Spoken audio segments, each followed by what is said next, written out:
What's up, everybody? It's me, Jeremy. You guys are watching Inside the Coils. Greatly appreciate everybody that's watching tonight. We've got an awesome guest. I'm not going to lie, guys.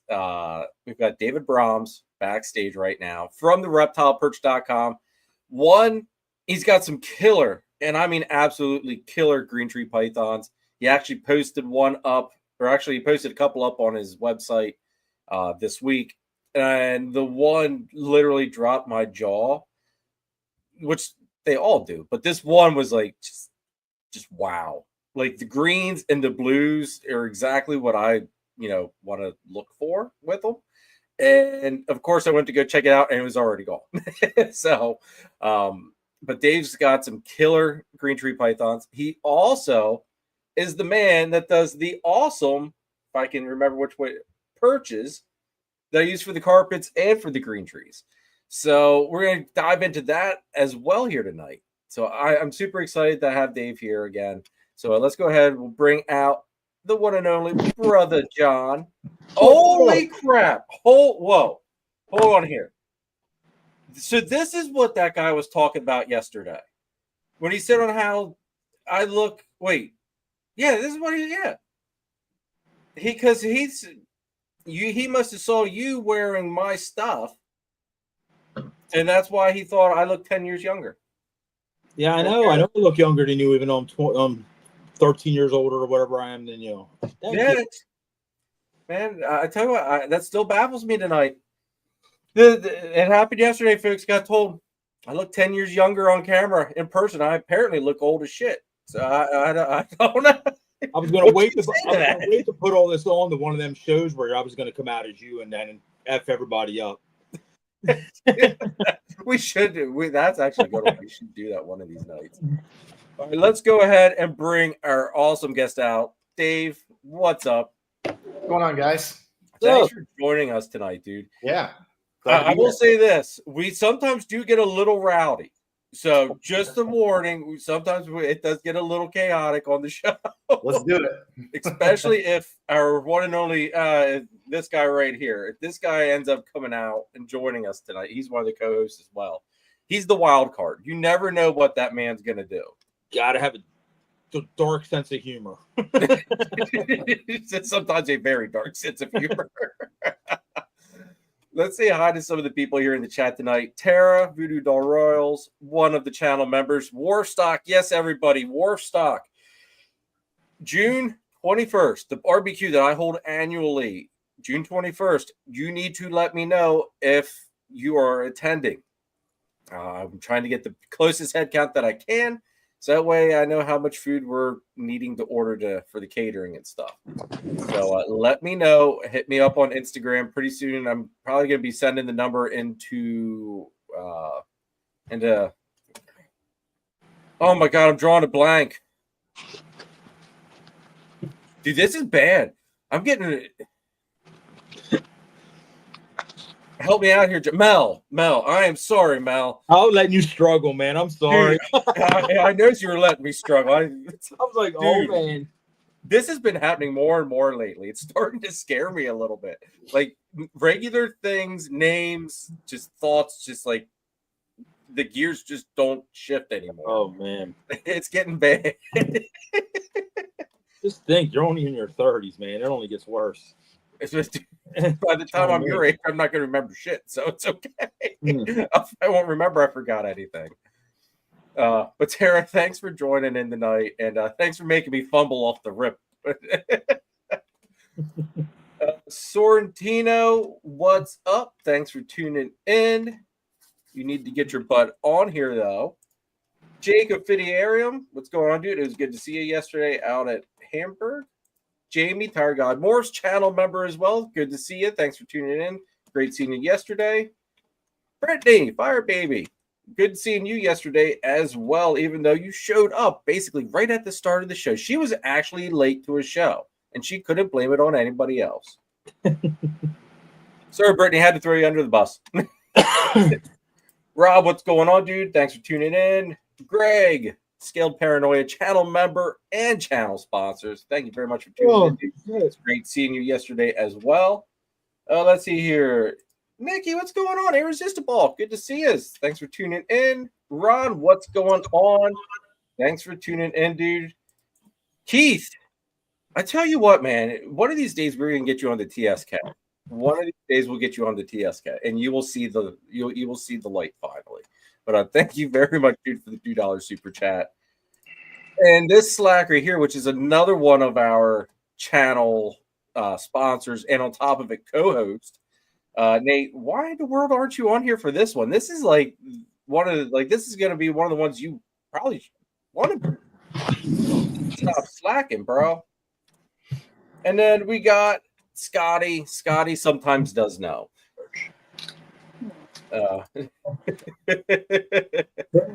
No problem, Brittany. No problem, Brittany.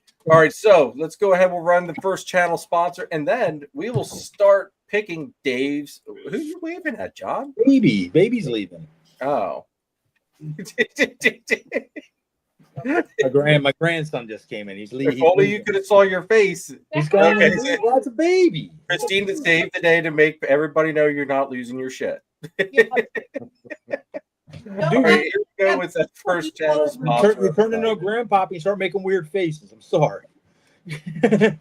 Where? Oh, here we go. All right, here we go. Scaled Paranoia is owned and operated by Greg Klein and his wife. They're a husband and wife team that are focusing on ball pythons and western hog noses. Their 2025 ball python projects are Kiki's, G-Stripe, Hypo, Mandarin, Astro, and Furrow. So make sure you head on over to Scaled Paranoia and check them out. Scaled Paranoia. Let us help you get over your fear of reptiles.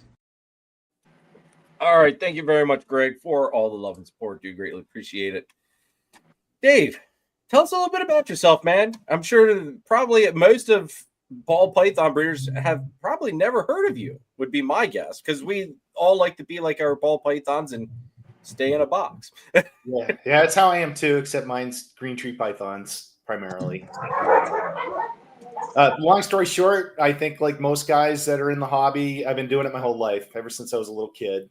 And then, once I got into adulthood and got a good job and could afford to buy some nice stuff, I, started collecting animals ever since I was in my 20s. I'm in my 50s now. Okay. And, eventually just made my way to green tree pythons since about 2012, I think is when I started building the collection. And that's pretty much all that I have right now. So I've primarily just focused entirely on green trees. And at that time, just started, buying them as imported captive hatched babies, and just steadily built the collection since then. So that's pretty much it. Pretty much everybody's story, I think. I mean, sometimes people have a very interesting twist that you never would see coming. Yeah. That's why I almost always ask. It's like you just never know. Some people where you think, they probably came in just like everybody else. They sometimes have a very killer story. My buddy Kai, if I remember correctly, he was overseeing his uncle in China or something like that, and his uncle was stuffing snakes in his pocket, and that's what got him hooked on the snakes. Oh, that's wild. So you just never know sometimes. True. But what was it about green trees that kind of made you want to get into those over everything else? Yeah, that's a good question.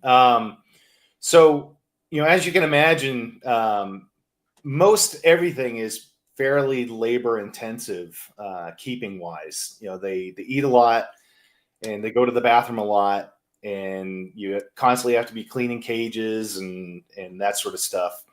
And when I started keeping green trees, you quickly learn that they don't eat a lot. They don't go to the bathroom a lot, but they're beautiful. And one of the really big redeeming qualities about them is that they make great display animals, because when they're roosting during the day, they're out in the open and you can see them.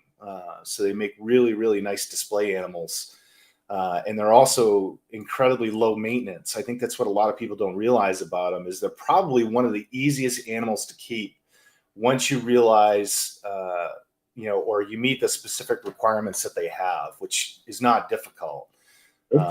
So once you have that, they're borderline boring because they are so easy to keep.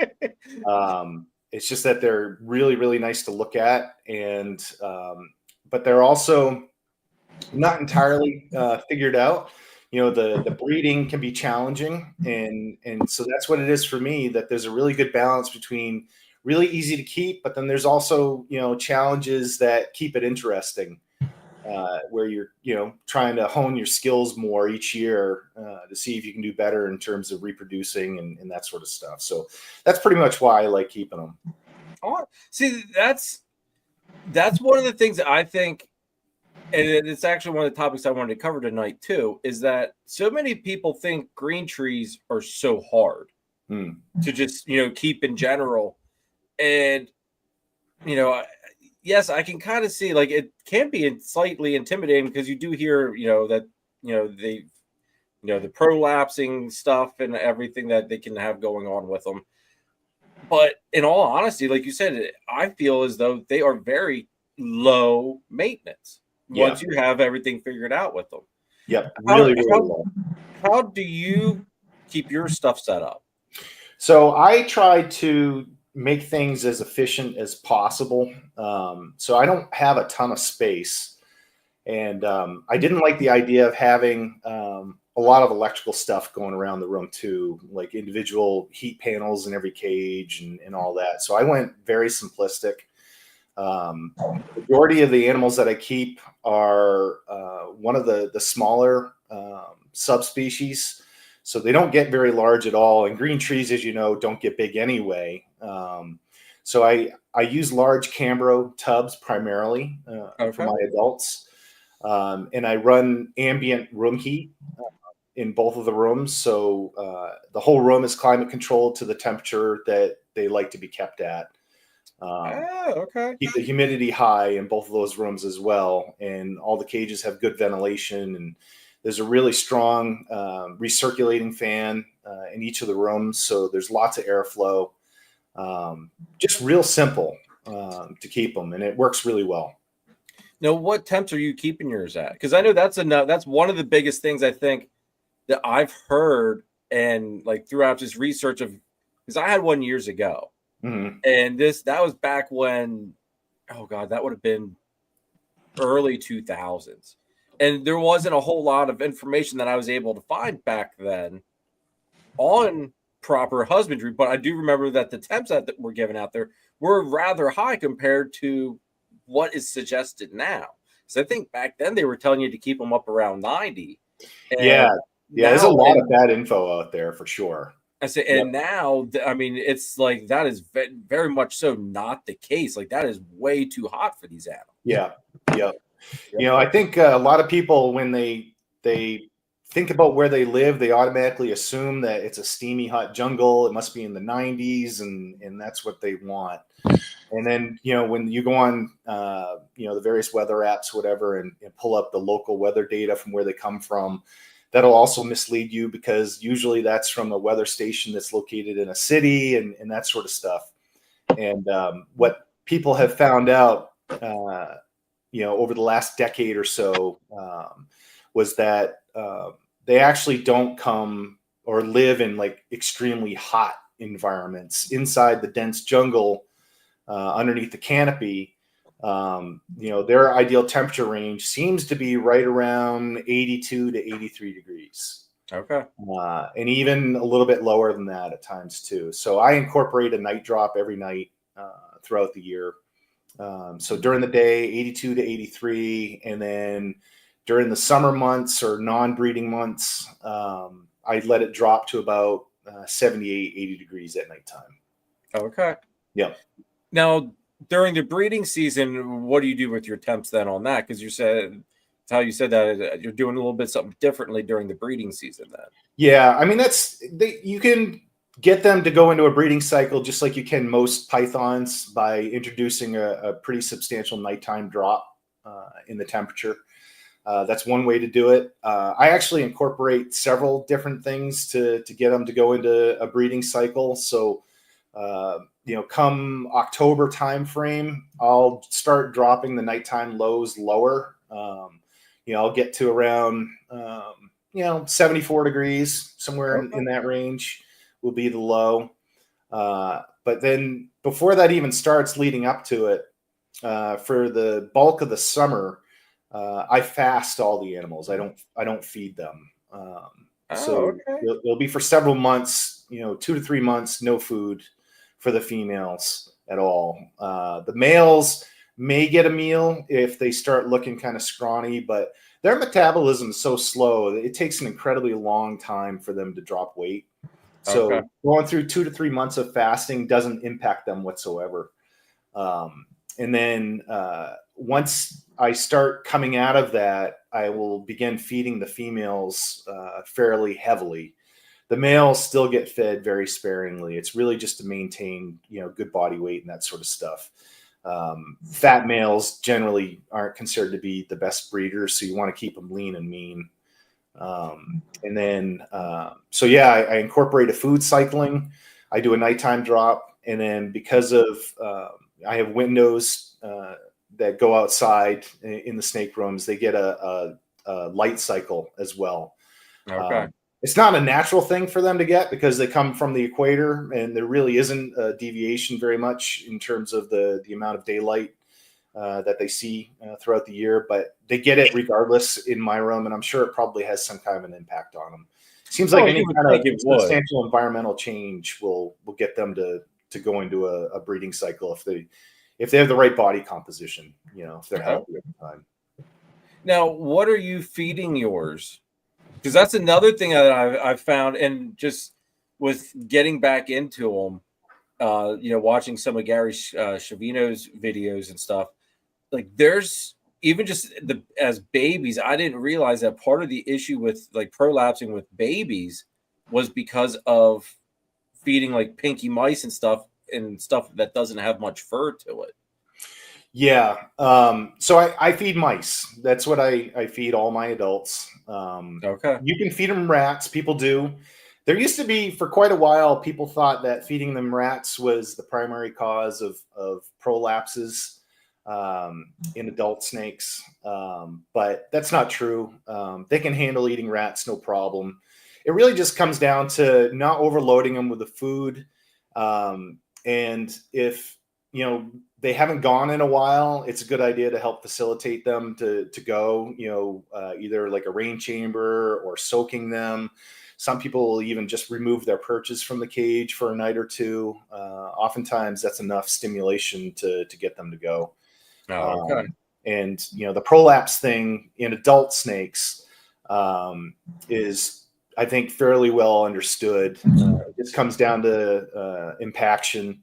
And they're not getting enough movement in captivity, and if the hydration is lousy too, you set everything up for a potential prolapse. Baby prolapsing seems to be different, in my opinion. The root cause for that is different. You can hydrate the heck out of them, and you'll still get prolapses.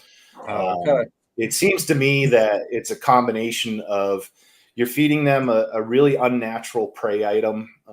When they hatch, they don't eat baby mice in the wild. So you combine that, like little geckos and stuff, aren't they? Right? Yeah, they're lizard eaters, in the wild, for sure. That's been well documented. And baby mice, there's nothing to them. There's no fiber. There's no roughage. They get diarrhea a lot, and it could also be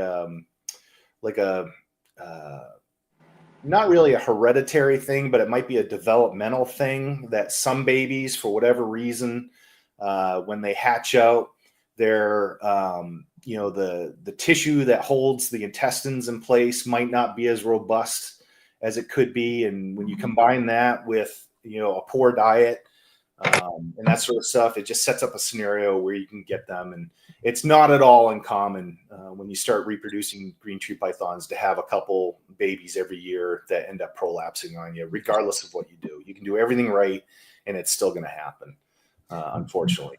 Now, is there from the baby aspect, is there like after you reach, say, a certain amount of months old, that you're kind of maybe a little bit more in the clear from the prolapse with proper care and husbandry with them, or? I think so. I think once you get to that stage where they're no longer eating hairless pinkies, but you get something that has a little more roughage to it with fur, you're getting away from that sensitive period that they're in. My experience has been that it's the freshly hatched ones within the first month or two.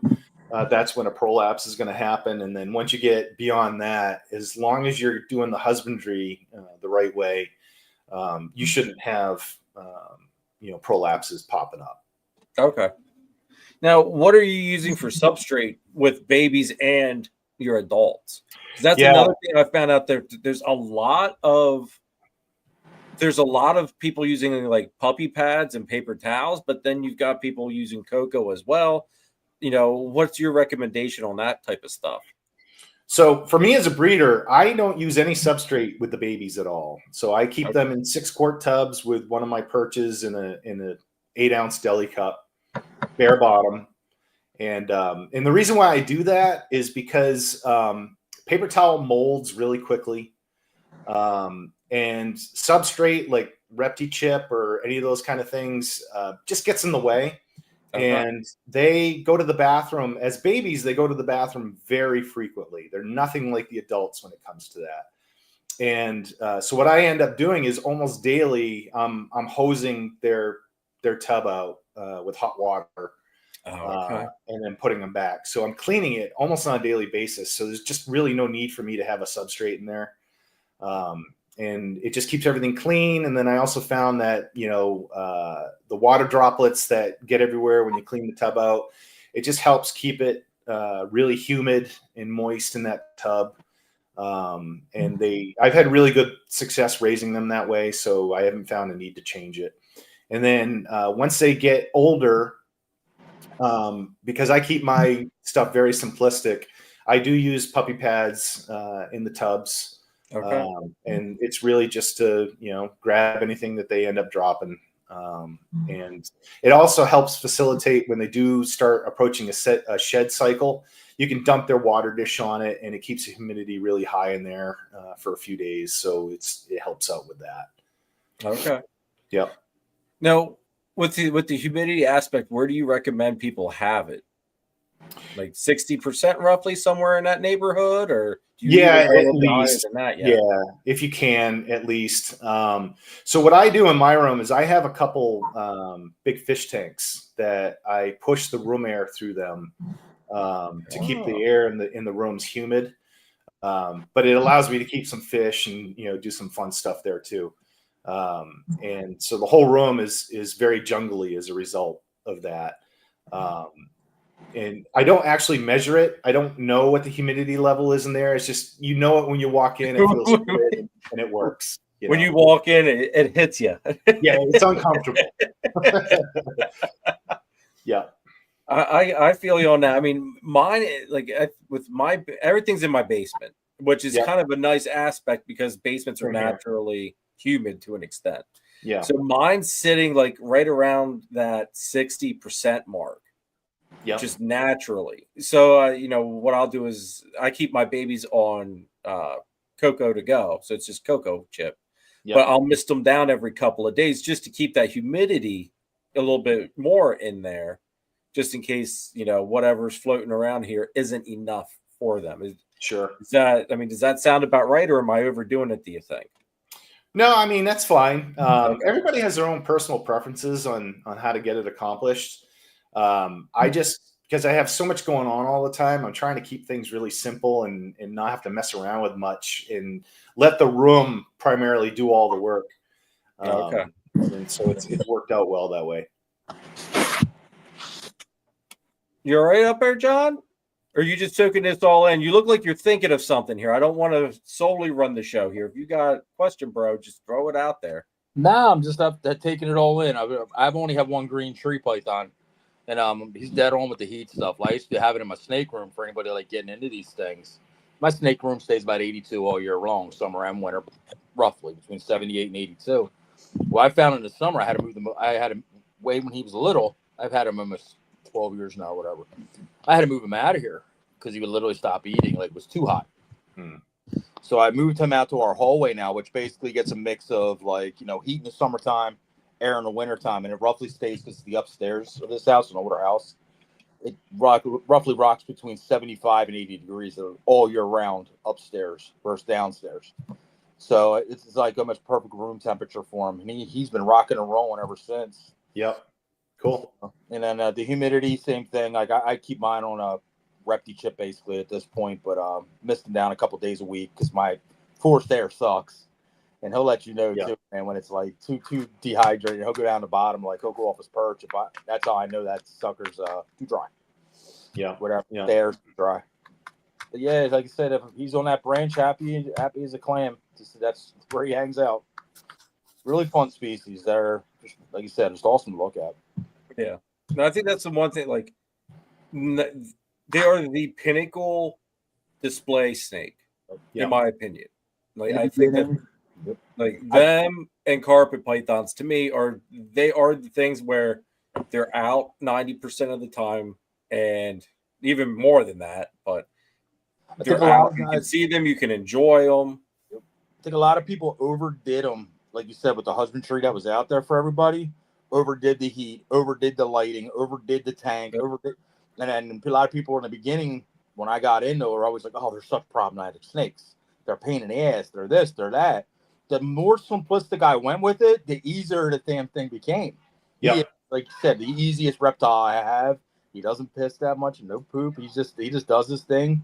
Eats I feed roughly every 2 weeks till they're taking it. Sometimes he won't, but usually, I always say it's like before breeding season. I don't breed them, but he'll get a little funny, like right when their breeding season happens. He'll take a couple weeks off eating. Yeah, he'll go down the bottom, hang out for like a week, and then he's back up, and then he's back to eating every 2 weeks. And he's funny. He'll let you know when he has to eat. Like he'll sit on that branch with his head tucked, and he'll just jam his head, and he'll just right towards the glass. We know it's supper time for him. Yeah, he'll let me know when he's ready. And the other thing that's really cool about him, I go in that tank and I'll tuck his head back. And that's when you know it's okay to go in there. And I go in there and clean and water them and do whatever I got to do. So very easy to read animal, at least with the experience I have with ours. Yeah, they're great. They tell you a lot if you pay attention. Yep. And I think a lot of people, because of how they were considered in the past, are afraid to jump in and start keeping them. But I really got to tell you, they are like, out of all the stuff I've kept, and I've kept a lot of stuff, they are probably the easiest animal I've ever kept. He is I've had thousands and thousands of other reptiles over like the last 12 years or whatever. Yeah. He is by far my favorite animal I've ever owned. Yeah. So like I said, if I got out of this, every snake, my cool balls, the world's first of all, it'd be all gone. He'd still be here. Yep. So that'll show you what I think about green trees and how much I actually love the species. They're like my only complaint is that when they're little and having to keep them in the shoebox tubs and stuff is you can't see them. That's my only complaint about it. I've always had ours in an exoteric. Like I said, I only have one. I never had plans to really breed because it was room. And plus the taboo back then, I was scared to try to breed them. Like I heard about, prolapsing. I didn't want anything to happen to them. So yeah. The breeding process, if you want to start killing green tree pythons, start breeding them. Right. That's what I talked to a couple guys back then about it, and they're like, if you're not really sure, don't do it. Yeah. Like, that's great advice. Like, yeah. So, you gotta really, in my opinion, you have to really pay attention to what you're doing with the females specifically to make sure they can get through that whole process and recover from laying eggs. You got to be able to read them and make sure you do certain things during the whole timeline of the process to make sure that they're getting everything that they need to get through it the way that they need to. And don't overfeed them so that they get, impacted and there's just a lot of stuff that you need to do. And if you're not Johnny on the spot and really paying attention to them, they are one of the species that, when things do start going bad, it goes quickly. yes. So you don't have a lot of wiggle room, but as long as you're staying within that band of husbandry that they like, you're golden. And they're really easy. But once you deviate out of that, or you start pushing them because you're trying to get eggs, that's when things can start going kind of sketchy with them, and you'll lose females. That's generally what happens. Had people over the years ask, but like, why aren't there more green trees out there? Like, are some of these species? And I said, just what you just said. If it was easy, everybody do it. Yeah. right? So it's like you have to be very, very thorough with an animal like that. Yep. So Yep. And they're not, completely figured out. I mean, no, by any you means, can right. you can get eggs, but a lot of times people will have. I think a lot of times what happens is when you have a smaller collection, so you're not working with a lot of animals, you'll try pairing things up year after year, and you can't get them to produce. And I think if your husbandry's right and you've done everything the right way, I think what I've learned anyway in my own collection is that there's definitely some compatibility stuff going on between the individuals. Okay. You can get a male that, or you'll have a pair that you really want to get eggs from, and you'll get them together and you won't get anything. And you did everything right. They're primed and ready to go, but there's just no activity. And really what it is, for whatever reason, they know something between them because they don't want to do anything.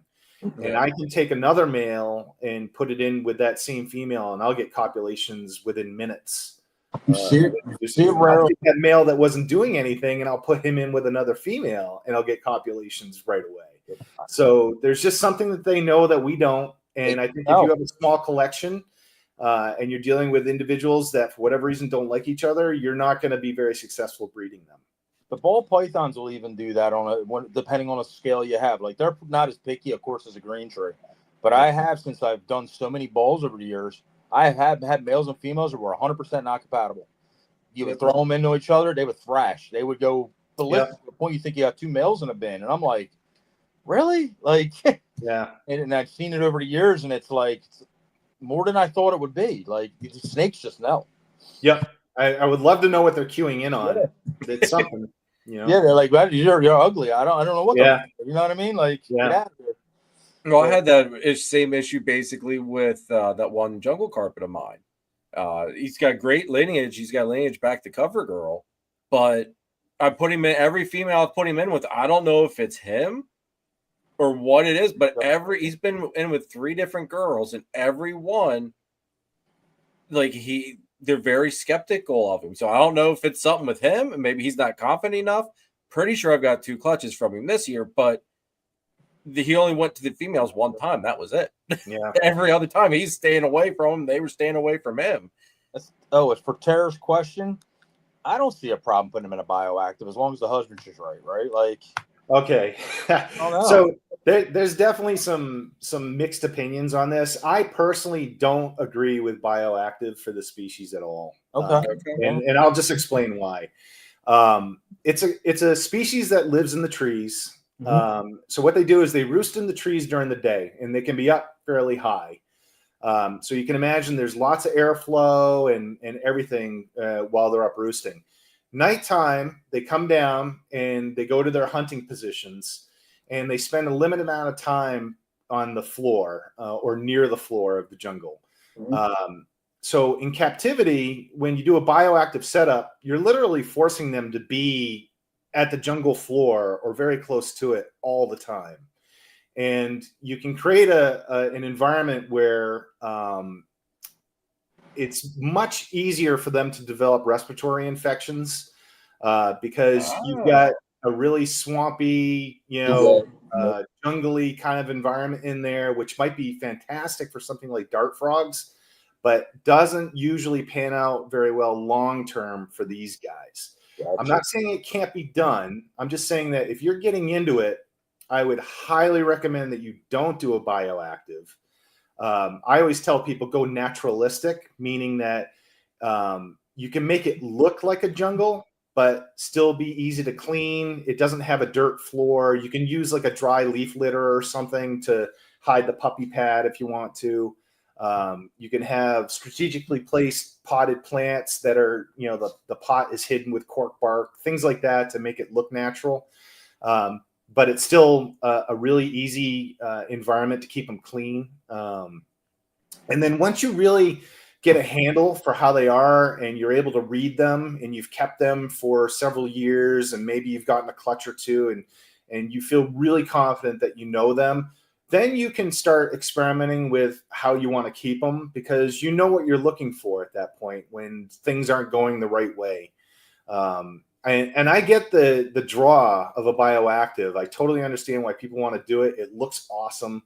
And with a green tree python, even better. It looks amazing. But if I can give a piece of advice to anybody who hasn't kept them before and is looking to get into it, avoid that starting out. Wait until you've got years under your belt before you start experimenting with the caging, because you're going to get your heart broken if you don't follow what works out of the gate. Perfect. That's great information. Like I said, bioactive, I really haven't done any, so I'm like, bioactive, right? I hear everybody talking about them doing with the live plants and stuff. I'm just thinking live plants. I'm not really thinking what you said, the more swampy humidity, depending on how big the tank is, of course, too. Unless we got a really big airy tank. Yeah. A little bit different than 18 by 18 by 24 Exoterra tank or something. Right. And also, too, I have to ask the question, why bioactive? What are you hoping to accomplish with a bioactive setup with a species like this? Because they don't go to the bathroom, hardly at all. I mean, really, like once a month. So, by having isopods and things like that in there as cleanup crews, you don't need that. So you're really not accomplishing anything by going that route. So I just try, it's important to have proper definitions and understand, what it is that you're trying to do. Bioactive, don't do it. It's great for dart frogs, but naturalistic, go for it. Do it, make it look nice and pretty, but also make sure that it's not a swamp. Makes a ton of sense. Yeah. Great info.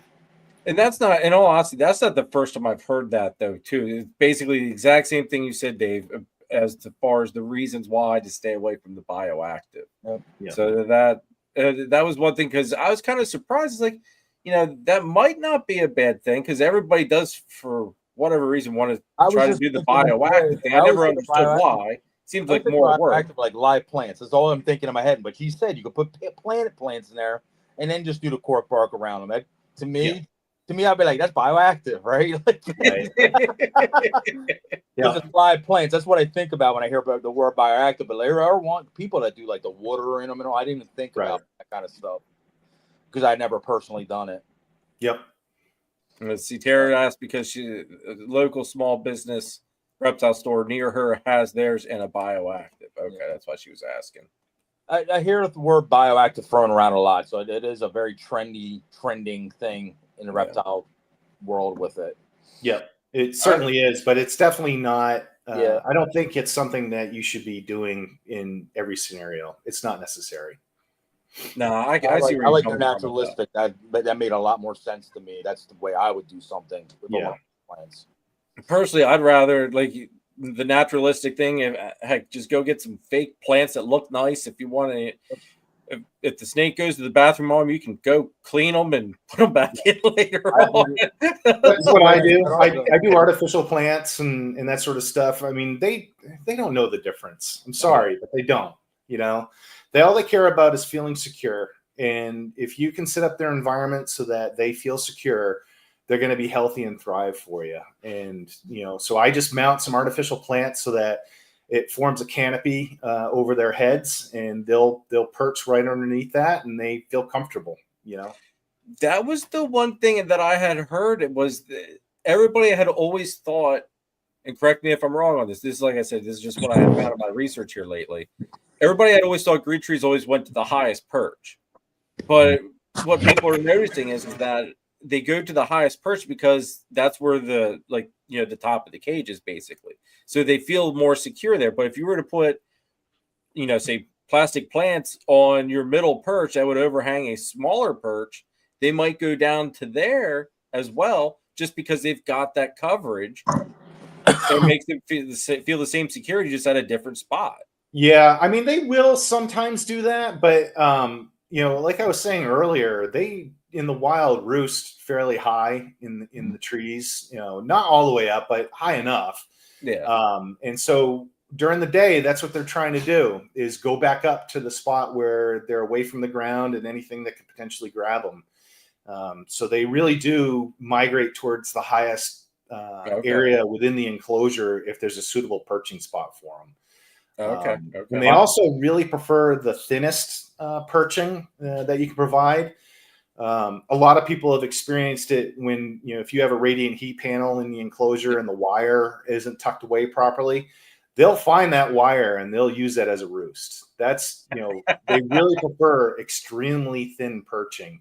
Again, I think it's just because it's a safety thing. If they're way out on the ends of a branch where it's really delicate, a larger animal will have a harder time getting to them. So they naturally migrate towards that. That makes sense. Yeah. I know that with the perching thing, that is the one thing that I'd always thought the wider the perch, maybe they would have felt a little bit more stable on it. But like you're saying, with the thinner perch, they like to be able to have their coils touching on either side. Yeah. Because it gives them that ability to grip even better. Yeah. And I think that's where a lot of us keepers go awry is, we look at it in terms of how comfortable we would feel. Right. And a bigger perch looks like it would be more comfortable for sure. But if you put two perches in the cage at the exact same level at the highest point in the cage, and one of them is a 1/2 inch and the other one's a 1 inch, most likely they're going to choose that 1/2 inch perch every time.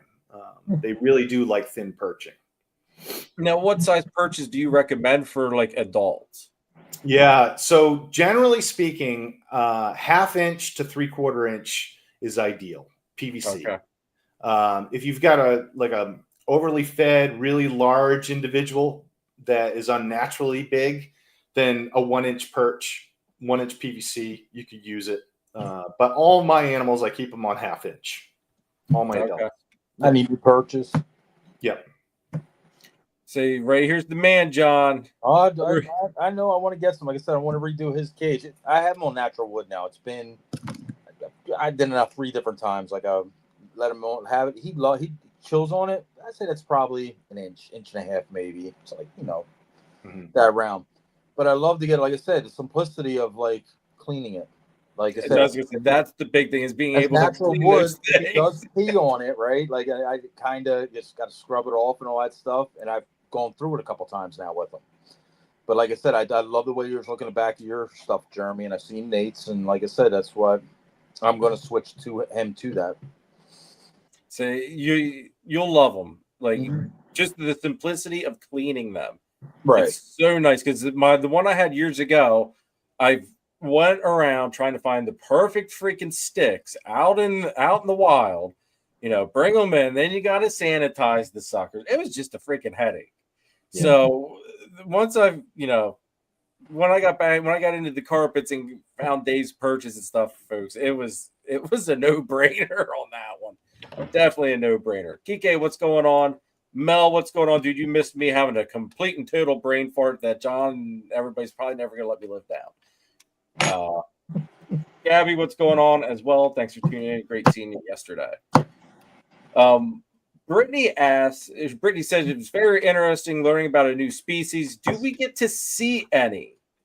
Now, that is completely up to you, Dave. You do not have to, because I know sometimes with the carpets at nighttime, carpets are a no-go at nighttime. Yeah. It's the same with green trees for sure. Okay. They're chainsaws at nighttime. But maybe at some point I might be able to sneak away. I'm actually upstairs, so I'd have to run downstairs and grab one and bring it up. But I'd be willing to do that later if you want. Okay, no, like I said, I will let that totally up to you because I get it. Yeah. I went to pull out my one big jungle carpet one. I was a guest on another live. People wanted to see the one carpet that I have. I went to go get him, not thinking nighttime. He's a SOB to begin with sometimes, and it was just the perfect storm, and I ended up getting nailed. It's just like, nope. After that, at nighttime, carpets are a no-go. Yeah, same with the green trees, no different. Yeah. The one I had years ago, she was a Beoc, and daytime, she was a sweetheart. Yeah. Nighttime, though, any slight movement, she was honed in on you. And if you got within 5 foot of that glass, she was trying to get you. It was a completely different animal at night. So yeah, for sure. It gets real challenging during the breeding season too, because when you've got them together, and I try not to go through the room when the lights are out at nighttime, because on multiple occasions when I've done that, I've had either the male or the female, they're super food motivated. and really key in on motion. And you walk by the cage and one of them grabs onto the other one, and next thing you know, they're, you know, you gotta untangle them and that kind of stuff. And it happens frequently. That would scare the bejesus out of me. Just because, I don't like it. I mean, now babies are, you know, so I hate saying delicate, but babies are essentially fairly delicate. Yep. The adults, how, like, if you run into that situation, how delicate do you have to be? Because obviously, like, if you don't approach it rapidly enough, it can become terrible. Yeah. I mean, they're not as delicate as everybody thinks. The babies, you know, when they're freshly hatched, yes, they're delicate. They're tiny. Their skeletal structure is really delicate. And it's really more of a, think of them in terms of like keeping tropical fish. They're great to look at, but not handle, you know. Okay. And particularly when they're really little. Adults, you can handle them. I don't. It's just really, you know, I'm more into trying to get them to breed and get eggs and that kind of stuff. And I think the less handling and things that you do, the better off you're going to be. But in terms of them being delicate when they're older, no, they're pretty, you know, strong animals. And when they get wrapped up like that, yeah, you want to interact with them or intervene with them quickly so that one doesn't choke out the other one. And it's not just, you know, taking the air out of them. It's, you know, they'll ramp up the blood pressure so high by squeezing the other animal, they can get, you know, an embolism or whatever. You know, you got to act quick. Okay, and so a lot of times what I'll do is I'll have a spray bottle, you know, I'll take them both out and I'll just start spraying some water. And if that doesn't work, then I've got some rubbing alcohol in the room where I can just open that real quick and put some on my finger and get right there. And as soon as they start smelling that, they release from each other and go. So it works really well. It's funny you said that. I was doing a video a couple weeks ago showing off one of the new, actually I was showing off the 2 green trees that I got and one of the new carpets that I got. And my one carpet, she cocked her head on me really goofy, and I knew what was going to happen because just the body language screamed. She's just going to open her mouth and chomp down on my hand. Yeah. So I pulled her off camera. She did exactly what I knew she was going to do, and I was trying to avoid her doing. I figured, well, if I can get her attention off of me by moving her around, she'll quit focusing on me. Yeah. She latched on, and it was the worst. I don't even know how. Like, she had teeth up under my fingernail and my fingertip, and then like down below, like the first joint of your finger. So it's like she had had a mouthful to say the least. Yeah, and I'm sure that was fun. Well, I don't like to say it hurt, but it was a very nuisance pain. Yeah, I'm sure it wasn't pleasant. Say it hurt, man. It really wasn't. It was not pleasant, man. But the only way, like, I didn't know if she was going to be able to get her mouth off of me, like with how spread open she was. And it's like, with that little bit of pain I was feeling, it's like, okay, I'm not going to be able to sit here for who knows how long for her to let go.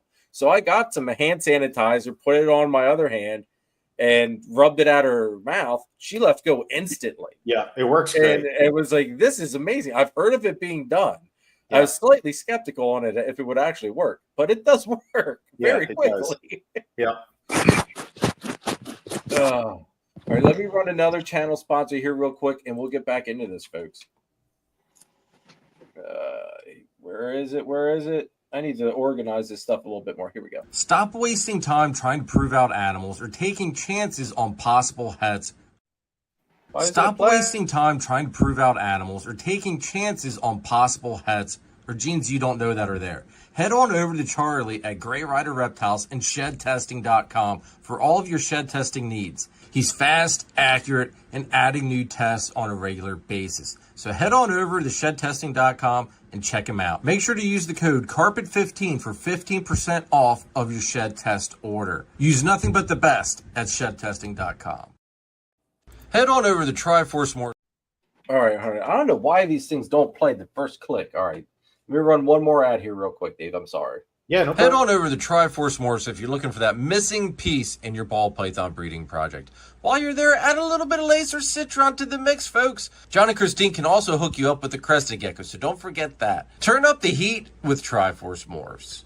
If you want to use the best reptile record keeping and tracking software on the market today, scan the QR code or click our partnership link in the description down below for a free 30-day trial of Husbandry Pro. I promise you, you will not regret it. Use that code, folks. Husbandry Pro. If it wasn't for Husbandry Pro, I would be lost. The one thing I'm super excited with Husbandry Pro is the lineage factor. It plays a big part with the carpets. It plays a huge part with the green trees as well. So, if you're into that stuff, folks, definitely check out Husbandry Pro and use those links. But Dave, now I get as far as designer gets thrown out there a lot with the green trees. What's your feelings on is design? Oh, all right. John's showing off the eye candy. All right, there we go. Nice. The lighting's a little much. I just wanted to show them real quick while I was standing up.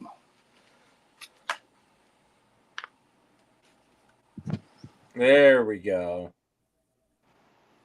And yeah, he's just chilling. He was just shedding. Really happy. Yeah.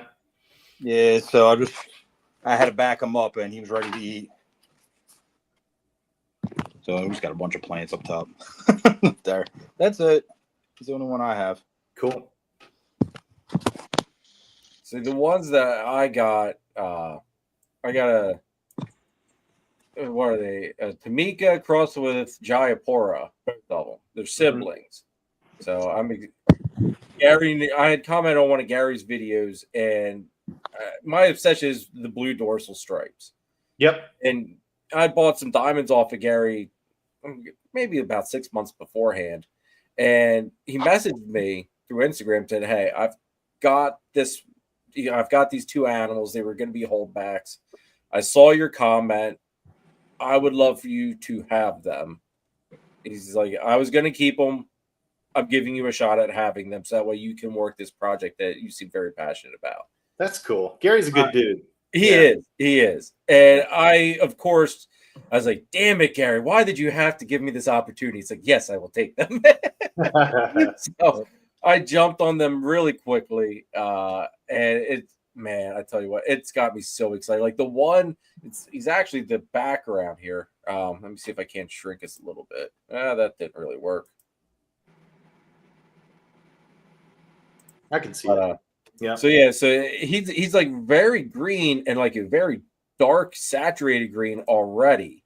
Mm-hmm. So I'm excited to see what he does because I've noticed here lately I'm starting to see more of a blue tint coming through on him. Yeah. So his and mom you probably will as they age too.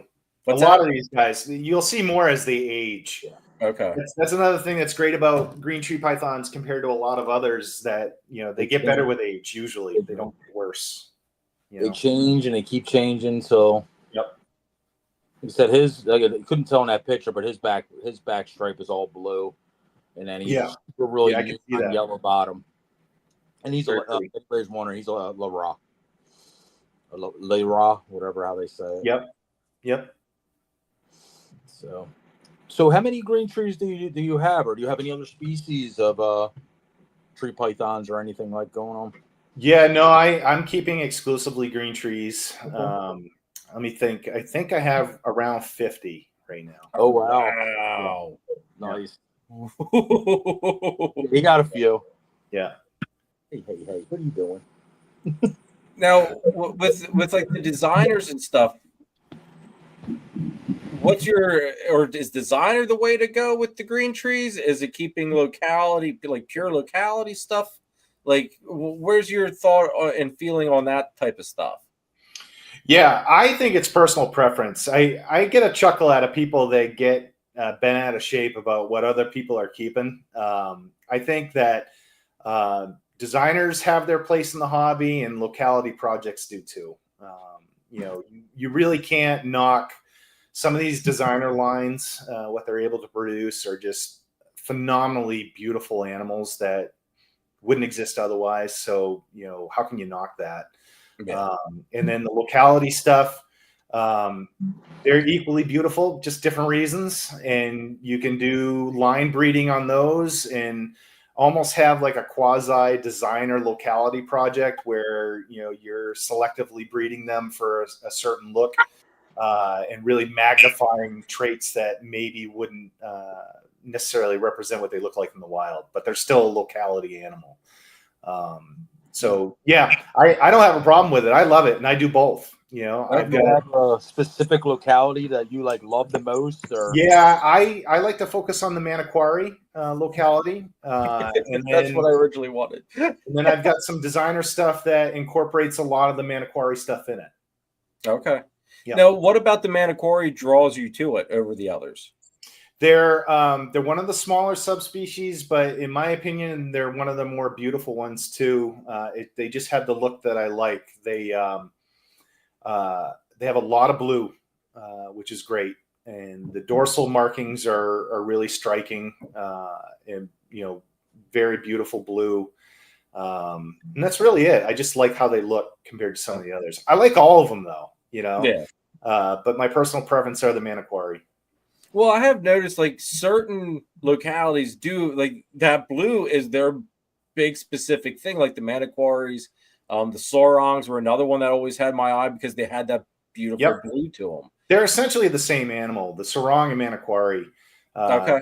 They're the exact same subspecies, the pulcher subspecies. Yeah, I was gonna say I think they're the same subspecies if I'm not They mistaken. are. I couldn't remember which one it was though. But. Virtually interchangeable, in my opinion. I think if you were to have somebody, you know, grab a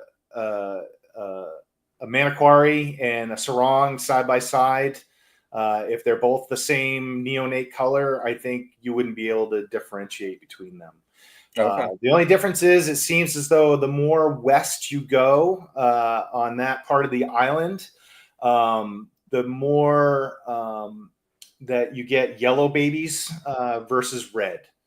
So Manokwari is more east, and you know, you get more red babies, and the more west you go towards Sorong and things like that, you start seeing more yellow babies. It's just kind of how it plays out.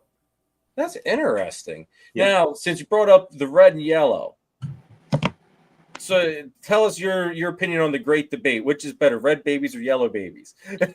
Yeah.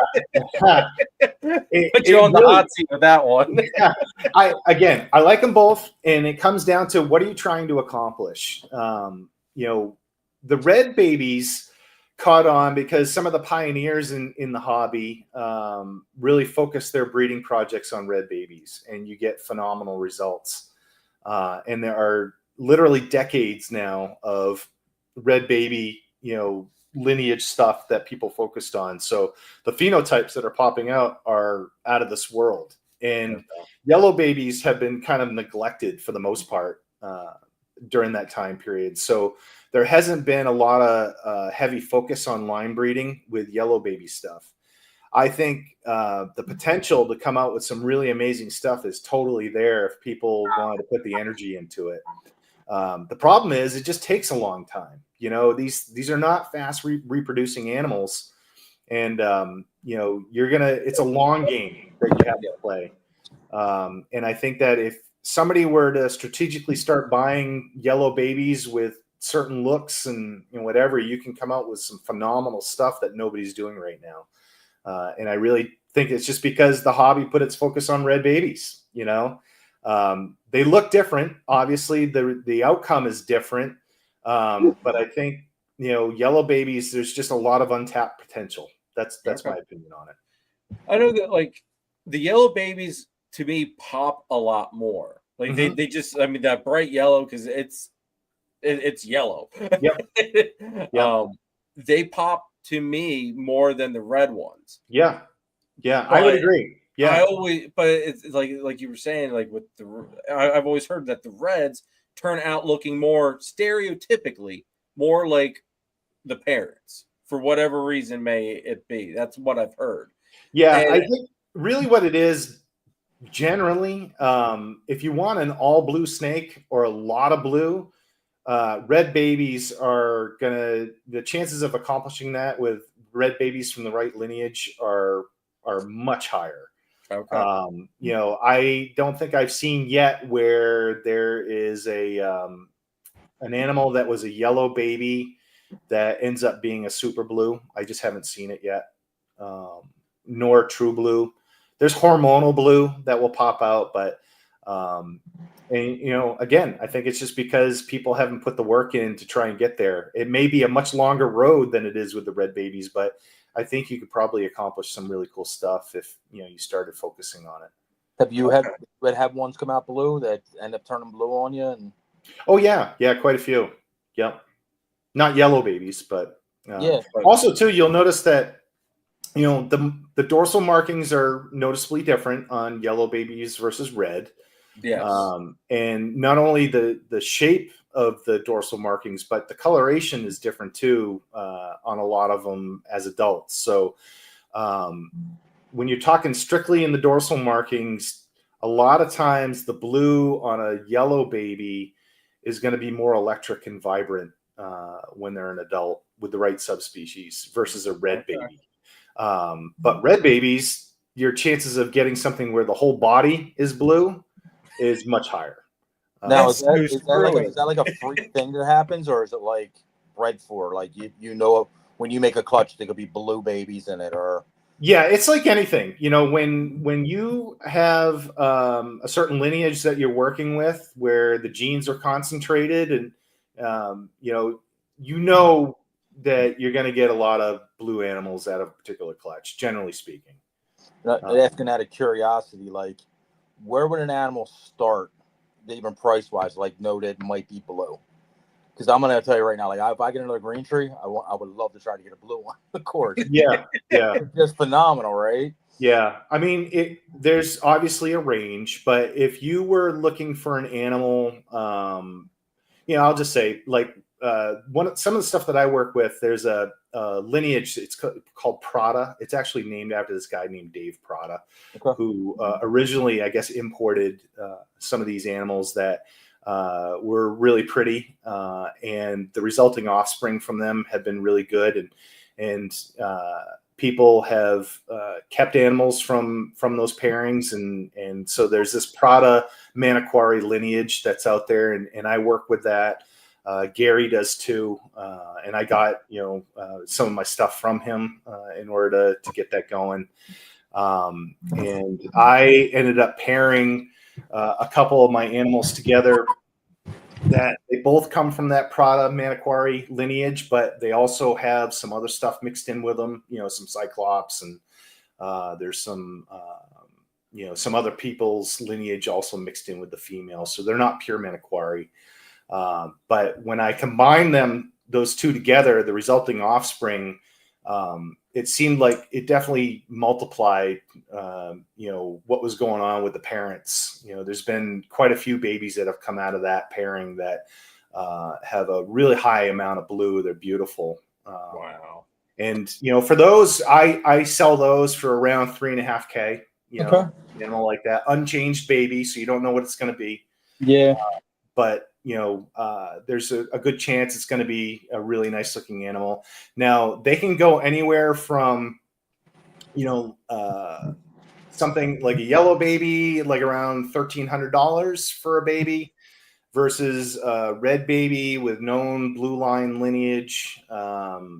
You can get upwards of $10,000 a baby. It really depends on where you're getting them from. Yeah, everybody talks about dream animals and whatever. Like I said, my dream animal would be a blue version of a green tree, because I've only seen photos. I've never seen anything close to live. It's unbelievable. The crazy thing is that some of those photos of those blue green trees, yes, they're that blue where they look photoshopped. Yes. And it makes you question: is this a real snake or is this so fake that it's it's there's a couple I've seen now. I've seen the black and green one. I don't know. Dude, circulating around everywhere right now. That thing is unbelievable too.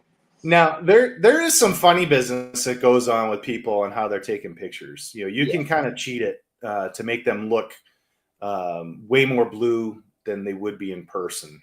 For sure. What I tell people is, when you're online, you're looking at stuff.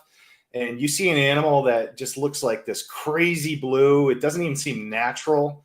A lot of times what people do is they just focus on the animal, but if the person that took the picture was not smart enough to crop out certain things, Yeah.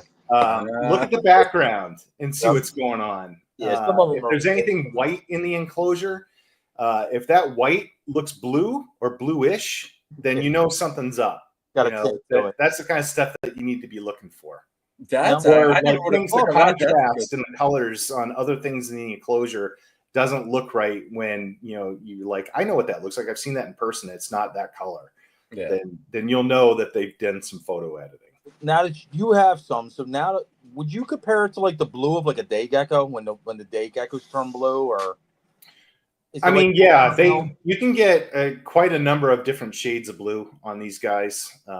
You can get like sky electric blue. You can get some deeper tones. They run the gamut. Okay. They're stunning. Yeah. Yeah, cool. All right, I might have to see how this ball's python season goes. I know my wife wants another one, and like I said, if I'm gonna do another one, it's gonna be it. Like the absolute top of what I can get. Because it's always gonna be a pet animal. I'm not planning on breeding green trees. Yeah. So, no, that's cool. Now, how do I want to work? I just drew a blank. Oh, I had this guy. Oh my god! I'll put him in old age home soon. Dude, what's that? I'm gonna put you in old age home soon. Dude, I had it on the tip of my see, I should have wrote it down because it was while we were talking. I should have wrote it down in case I forgot. Blue green. We were talking about blue greens. We were talking about red babies, yellow babies. Anything stuck in your brain? Come on. All right. No. You got me jump started. All right. See, this is why I got a co-host now. I saw the future coming of me forgetting crap. Do you think with the red babies being more out to go blue, is it something with the changing of the color that the red just does something different as it changes? That I guess the yellow is a little bit easier to change over to green instead of the red, or has nothing like that ever been really, I guess, analyzed? You mean in terms of becoming blue, or? Yeah, like with. It's just genetic. I mean, it really is. It's just genetics, because there's you can find plenty of red babies that don't end up blue. Okay. It really just comes down to what the founding animals are and how well people have line bred and honed in on certain phenotypes. It really does come down to that. So with them being blue, have you found it is the ones you were talking about, the Maraquari and the are they like the ones that turn blue, or does it happen in other locales of the? Oh yeah, it definitely happens in other localities too. Okay. Yeah, it's not exclusive to Manaquari. Okay. Now, it could have happened to Biak. Like I know Biak's like the most.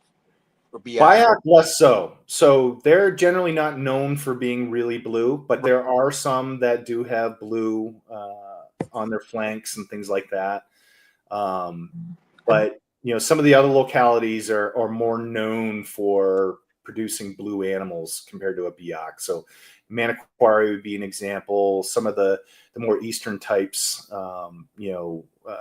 like Cyclops and things like that, are known for potentially producing blue adults. Being kind of like a new kind of to this terminology, what is a Cyclops? Like, what is it? It's a locality. So it's Cyclops Mountain is what it's referring to. It's just a location on the island. That's all it is. Is there any kind of mutations in these things, like kind of like respect to like ball pythons? Or is it just locales? There's albino. There is albino ones. Okay. Yep. And I think in terms of like what people term as morphs, there aren't like actual morphs. Yeah, I didn't know if any of these things. We don't really use those terms. It's really more, they're polygenic, so it's really about concentrating the genes to get the phenotype that you want to see. That's really what it comes down to. I just saw one too that we were just at Gettysburg show, and there's a guy there with some crazy green trees. He had an adult that was turning yellow. Is that like that too? That's really common. Beox are known for having a lot of yellow as adults. They were the Lara. Yeah, Japora. Jaipura. Yeah, They it was were a Lara Japora cross. And Yep. it was green, but now it was turning yellow. Like it had all this yellows. It wasn't turning from being a baby yellow to green. Right. It was going backwards the other way again. I just thought that it was a male, proven breeder, right? So I was like, wow, I didn't know they went reverse. Yeah, it's not uncommon at all. And the yellow as an adult is very different than what it was when they're babies. It's not that crazy yellow baby yellow. Yeah, it's different. It's beautiful, but there are plenty of lineages where high yellow is really common as adults. Yeah, that was cool looking too. That was a neat thing. The canaries are known to do that too, correct? Yeah, so they come from the Kofiau Island, and they've been known to have all yellow adults. It's really uncommon to find them now, and a lot of times when people bought them, they stayed yellow for a while, but then they went green after a few years, or when they tried to breed them or whatever. So you're really rolling the dice a lot if you want something to stay high yellow.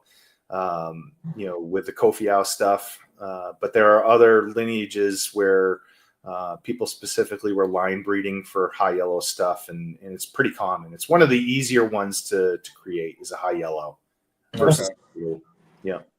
And then with what you're saying with the Beox are naturally more. They're the larger species locality. They're one of them. Yeah.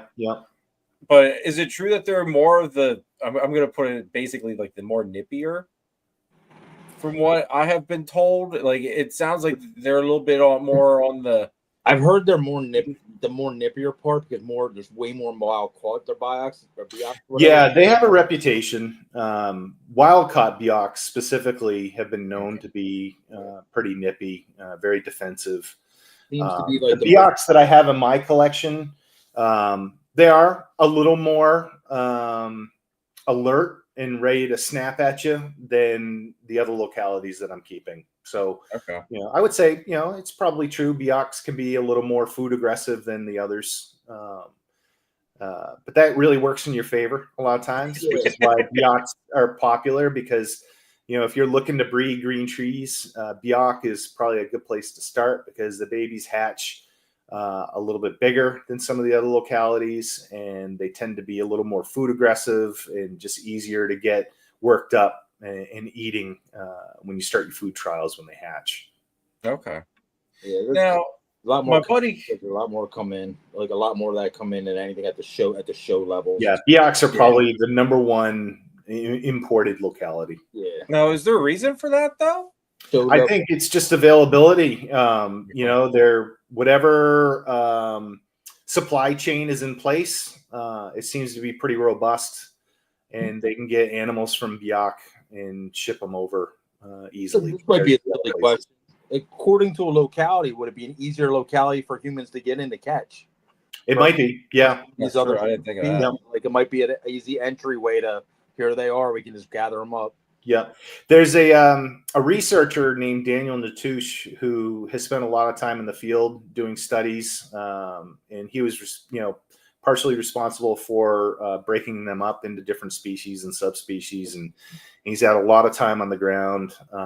He's also done a lot of work in the skin trade for pythons, and his opinion when I heard him speak about this was that the population on Beox seems to be robust and can handle a regulated harvest fairly easily. So my assumption is that the Beox Island, which is huge, has a really robust population there, and they're easy to get a hold of and export. So think about it like if you were in Nevada, Las Vegas, and all that stuff, real close to the city, but if you had to go all the way out in the desert to pick up something. You know what I mean? It might be a lot harder to get out there than just go right outside the city and pick it up. Right. That's true. So I know it just always baffled me, because John was saying, they're the easier. It seems like that's what you always see at the shows are the Beox, and they're always right around that $400 mark. It seems like you so said. it's kind of like, man, I don't know. To me, I personally, I feel like that's Just supply and It demand. sounds like it's way too low of a buy-in to get an animal like that because It's a supply and demand thing, man. It's totally just like anything else. Like I these guess. things, as you said, they're up in canopies. You climbing that tree? Well, no, but that's what I'm saying though. Like with them being so like for the most part, it's always the Beox. I don't see many of the other localities at shows, that are You won't. Yeah. It might be That hard are as hell to go imported. get, Jeremy. And like I said, what's here and then captive bred versus captive bred Biox are not cheap, relatively. I said the captive bred ones are a lot more expensive. A lot of work goes into this stuff, so I get it. Yeah. Now, the Beox, it's because of their easy availability, their prices are low. It really is a supply and demand thing. If they were rare and hard to get a hold of, they'd be worth a ton of money. Right. Because they're awesome. They look amazing. They're really robust animals. Their head structure is different from the other localities. They just, you can't knock it. They're an amazing animal. And even with the price low, I always recommend you should have some Beox in your collection, regardless. Okay, I guess I always something like the green trees. I guess I always think it's like that's something where you should really. You should have to have a little bit of skin in the game to make sure you're not just going into it as a throwaway snake, basically. Mm-hmm. Because there is so much more to them with keeping them and everything. I wouldn't say just run out first snake you get and just go buy a green tree without knowing anything, right? But well, I think if you're somebody who does their homework, you can totally have this be your first snake. It's kind of what I was referring to earlier, is that once you learn what it is that they prefer to have to live and thrive, they're super easy, and meeting those parameters isn't difficult at all.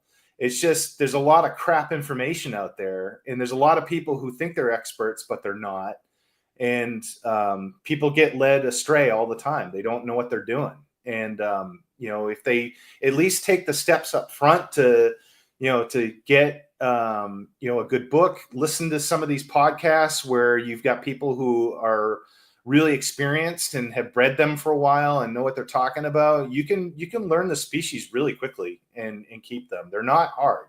It's just, you got to do your homework so you know what they need. That's really all it is. Now, my buddy Chris Shelley from S Reptilia, he wanted to be here tonight, Dave. He did tell me we've got to go over one topic in specific. What's that? Breeding. As far as like basically your incubation, you can even just walk us through the whole breeding process if you don't mind. Yeah. Like your incubation, what you're using for substrate temps, all of that stuff. Yeah. Because I think he's looking at breeding. I think he's looking at breeding his here very, very soon. Mm-hmm. I tend to do things just a little bit different than what is conventionally done with these guys.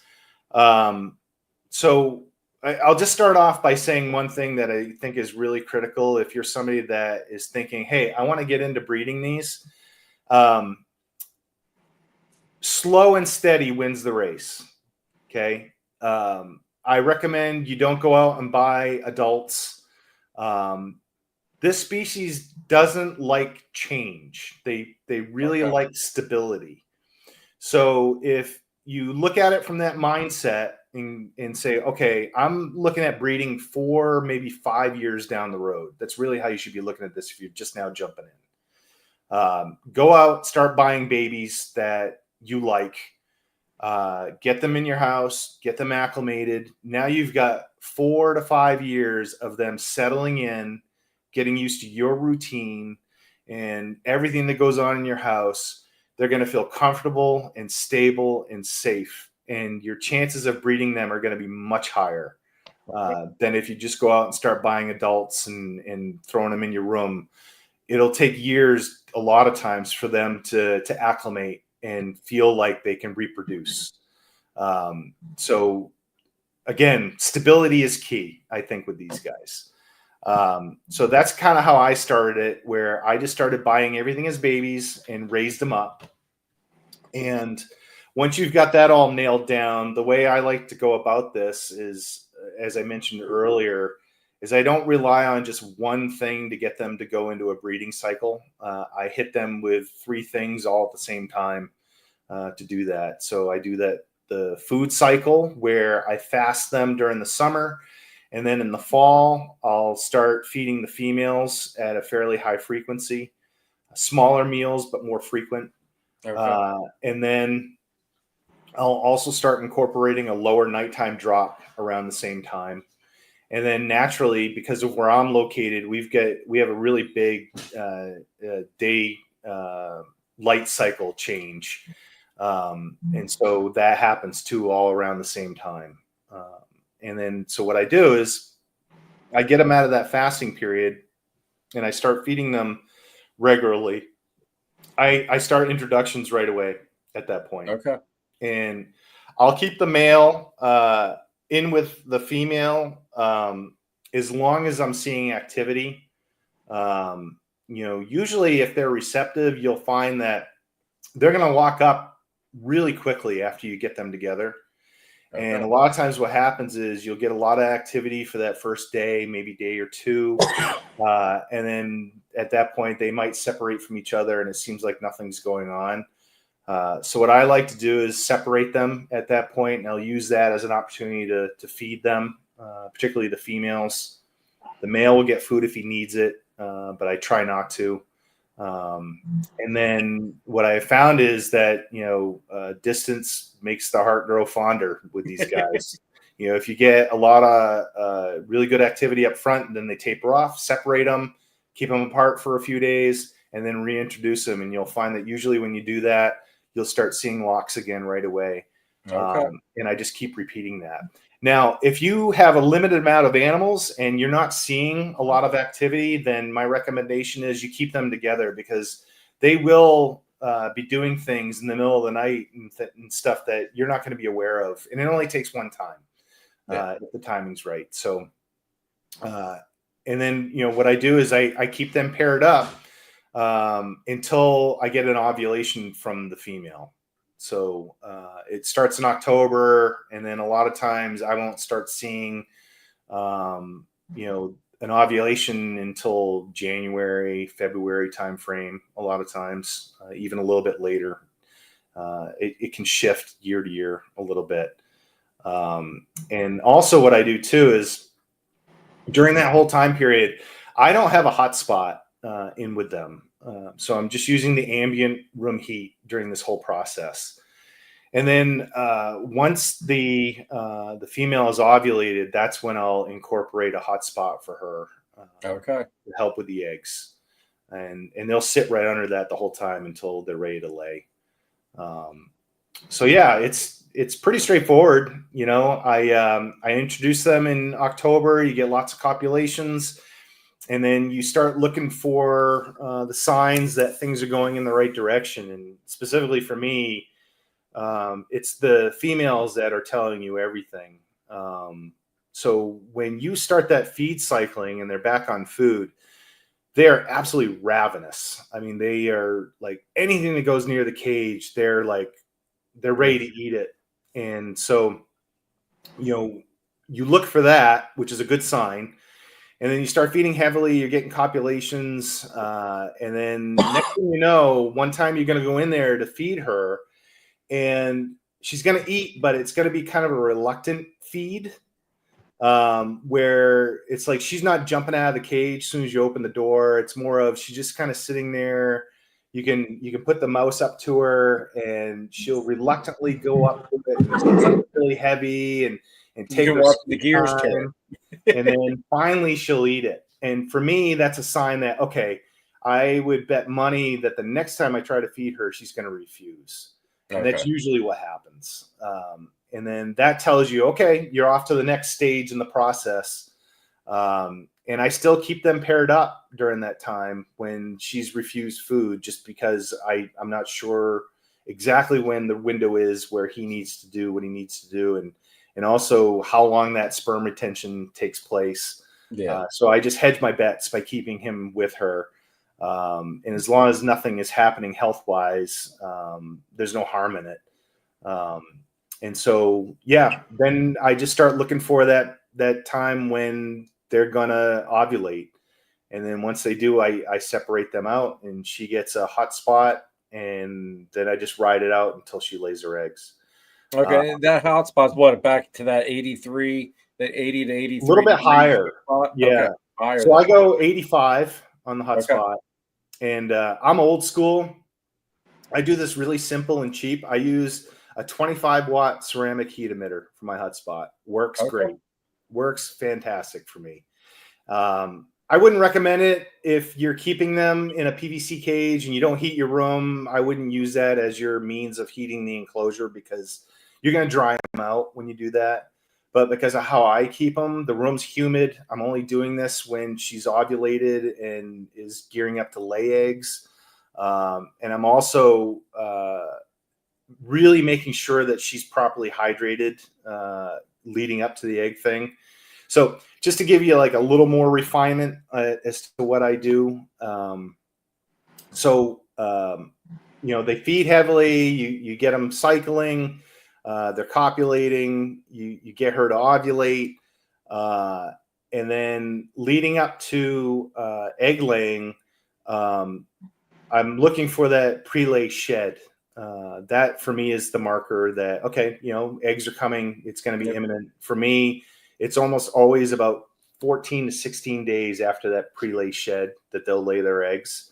Oh, wow, they're that quick. Yeah. So what I do is I look for that pre-lay shed, and then right after that is done, if she hasn't gone to the bathroom during that shed process, I'll make sure she's cleaned out prior to her laying her eggs. That's really important. And that's where a lot of people failed in the past, is they were feeding their animals too much and they weren't paying attention to how often they're going to the bathroom. They would get them loaded up with eggs. Next thing you know, there's not enough room in that animal for things to move around, and they get egg bound.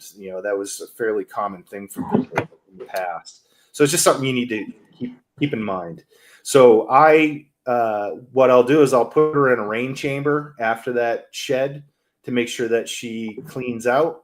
And it's also an opportunity for her to get really hydrated, because I'll leave her in there. If she doesn't go to the bathroom right away, she'll be in there for an hour or two getting rained on. And they'll take advantage of that. They'll drink a lot during that time frame. My animals do, at least anyway. And then after that's done, I'll start watching her to see how active she's becoming. And once you start getting into that last week when they're due to lay eggs, you'll notice that she's getting really active at nighttime, looking for a spot to lay. So again, I do this really simple. I use a 6-quart shoebox with the lid that they come with, and I just cut a small hole on one end of the lid, and you fill that up with dry sphagnum moss, and you stick that in their enclosure in a nice spot that's away from, it's usually tucked in the back of the cage. And what she'll do for me, even during the day when I do this now, as soon as I put that in there, they smell it, and they know that it's there, and they seek it out right away. And she'll go and she'll get in that lay box, and she'll stay there until it's time to lay. And what I do is probably about 3 days before I know they're going to lay eggs, I'll take her back out, and I'll either do a rain chamber or I'll soak her in shallow water for a couple hours to make sure that she's properly hydrated. Because once they get in that lay box, they're not coming out regularly to drink. And, they're super sensitive to dehydration, and you want to make sure that, what they're doing, or when they're gearing up to lay eggs, you've got all your ducks in a row, and you're not taking any chances. So I'll soak them again. I know a lot of people, they're super sensitive around this. They don't want to muck with them once they go in the lay box, and they feel like they're going to disrupt the process. I do this every year, and I've had no issues. And I feel very comfortable doing it. So I take them out, I make sure they're hydrated, then I put them back in, and at that point, I just wait until eggs appear, which is usually just a few days later. Okay. Yeah. Now, how defensive are they normally? Now, obviously, it's going to differ from each individual animal, but how are they with pulling the eggs from them? They're nippy. Okay, I was gonna say, are they very strong on that mothering instinct? Are they very Yes. chill? Okay. No, I mean, it can depend on the individual, but generally speaking, all of the females are going to be very defensive, guarding those Okay. eggs. Okay. I get bit all the time when I'm taking them off that egg mass. You know, they just want to incubate them and they don't want anything getting to them. So, but So they're what's, small. You know, you don't have to worry about it. It's what's just- an average size clutch for green cherry?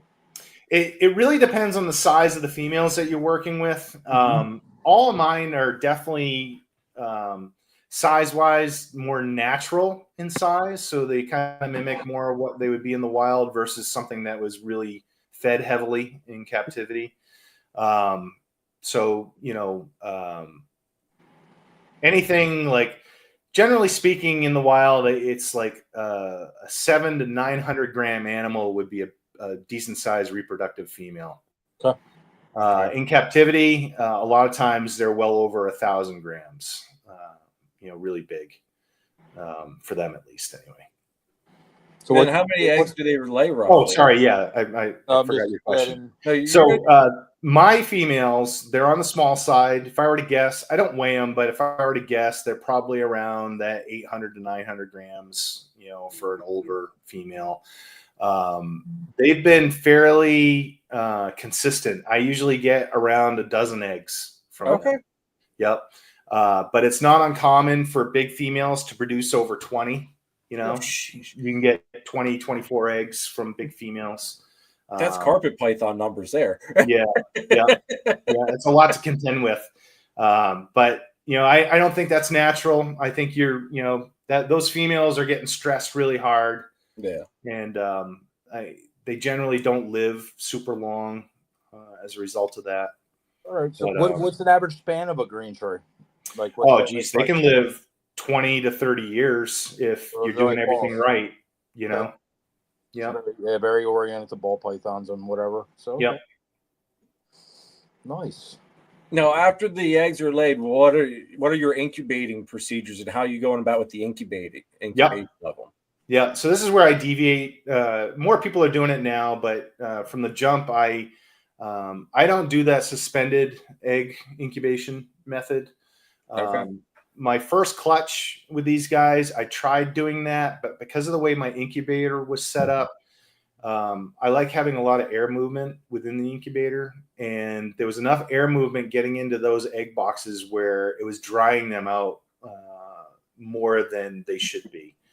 So I immediately switched back to old school, right on chunky vermiculite, and I do a slightly drier mix than what historically has been used. I don't use a 1-to-1 water to vermiculite by weight ratio. I go I think it's like, what did I do this year? I think it's like 85%, water to vermiculite. So I go slightly drier, and I'll bury the eggs about a quarter to maybe a third of their height in the vermiculite. And then as far as an incubator, I use a cooler baiter. So I use one of those giant igloo coolers that I've converted. And the way that I like to do it is I have a water well in the bottom of that igloo cooler of about 3-4 inches of water. And then I have elevated platforms above it that I have a CNC machine. So I made these platforms where I do these circular holes all through it for airflow. And then I put the egg boxes on this platform, and then I have heat tape that runs around the perimeter in the incubator, and then a pretty decent sized recirculating fan in the middle that's grabbing the air and pushing it up to the lid so that all the air goes up and then goes out, and then back down again. So it's constantly churning in there. And that's worked out really well because the egg boxes that I use are ventilated during that whole process. I don't keep a perfectly sealed egg box. So I have this incubator with super saturated moist air because of the water well and that recirculating fan and the heat. And then I have a hole in the egg box to allow some air transfer in there. And then the other thing that I do with the egg box is I use an aquarium air pump with a small valve, and I just bleed in a steady trickle of fresh air into the incubator at all times, 24/7. Okay. So not enough air, so what it would cause the temperature to fluctuate, but there's enough coming in so that you get a turnover. And because I just feel like that's important for them. How many days on average, like from late? 50 days generally. After the eggs are laid, it's about 50 days before they hatch. So with See, the water well, are you having to fill that in between? No. Yeah. All right. How long is the water? Do you treat the water? Because I know the water can get does it get stagnant at the bottom? So It doesn't. I have a little recirculating pump that turns on every time the heat for the heat tape kicks on. So you're cycling the water. So I'm churning it. But I also use distilled water when I fill it. Okay. So yep. Yeah, I know. I used to put water in the bottom of my old incubator, and like I said, after like 50 days on the ball pythons, it would start getting stagnant because I didn't have anything moving it. Right. Yeah. Great idea. You said with distilled water, and if you're churning it, it's definitely good. That's awesome. Yeah. Now, do you feel as though the airflow is a necessity within the egg tubs? Because with how I incubate my carpet eggs and my ball python eggs, I'm using like Orbeez and with a little bit of water in the bottom of that, like a Lugardi or Dragon Hatch egg tray, and then the eggs press and seal, settle them and forget them basically. Now, do you think that would work? Or is that airflow going through there, having those holes in that egg box a necessity? Or what are your thoughts on that one? So this is the area where there's still room for people to learn and dial them in more. Okay. I know people who will run with a sealed egg box and they're successful reproducing them. Okay. My own personal preference is that, okay, when the mom is incubating her eggs, they're, huddled in, she's coiled around them, but they're getting exposure to fresh air all the time. That's true. So I just felt like, if I'm artificially incubating them, I'm just trying to do everything I think would be helpful to get a high success rate with them hatching. Okay. And I've had really good high success rate hatching them. So I feel good about the way that I'm doing it. And the other thing too is, I should mention this, green tree python eggs are probably one of the more sensitive eggs compared to any of the other species. Particularly when you're comparing them to like ball pythons or corn snakes or anything else. They do not tolerate getting wet at all. Okay. So that's one thing you want to make sure you're keeping track of is if there's condensation forming on the lid of the egg box, you want to make sure that isn't accumulating enough so that it develops drips and gets down on the egg. You want to kill your clutch. That's a great way to do it.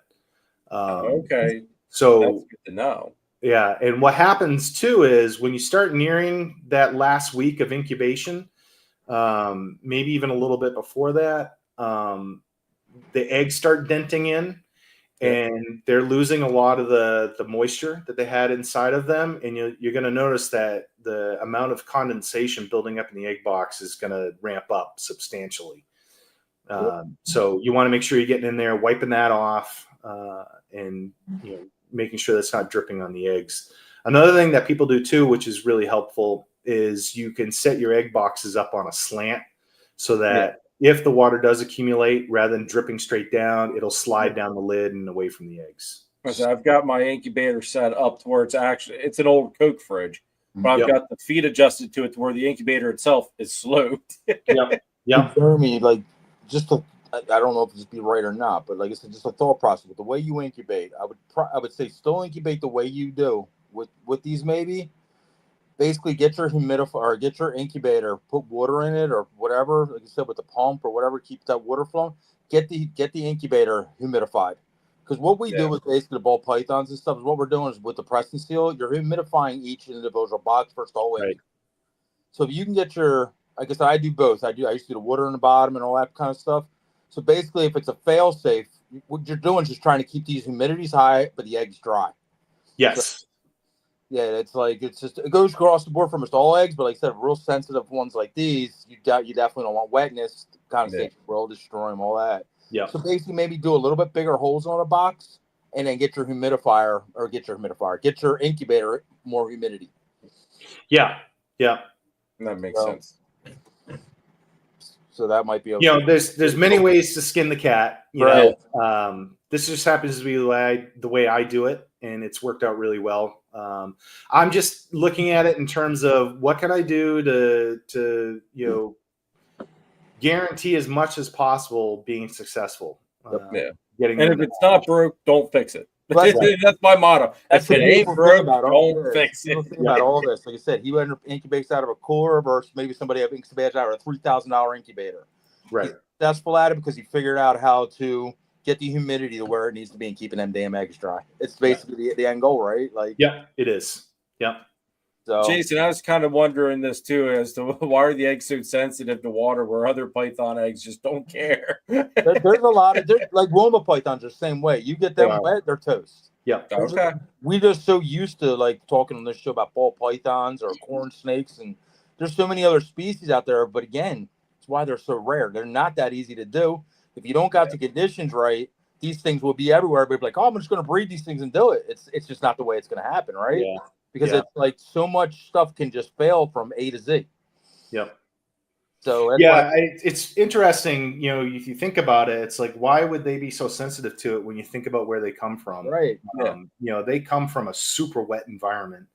You know, when you go from dry season to rainy season, it's not like it's bone dry. You know, it just goes from being wet to more wet. You know, and I don't know how they're doing it in the wild and why it's not as much of an issue. They're getting rained on and everything, right? While they're sitting there. Yeah, I mean, it could be because she's so wrapped perfectly around the eggs that she's preventing that from happening. It's probably what it is. You figure out in the wild, their mothering instinct is a lot more in tune than what they are with how we keep them. Probably.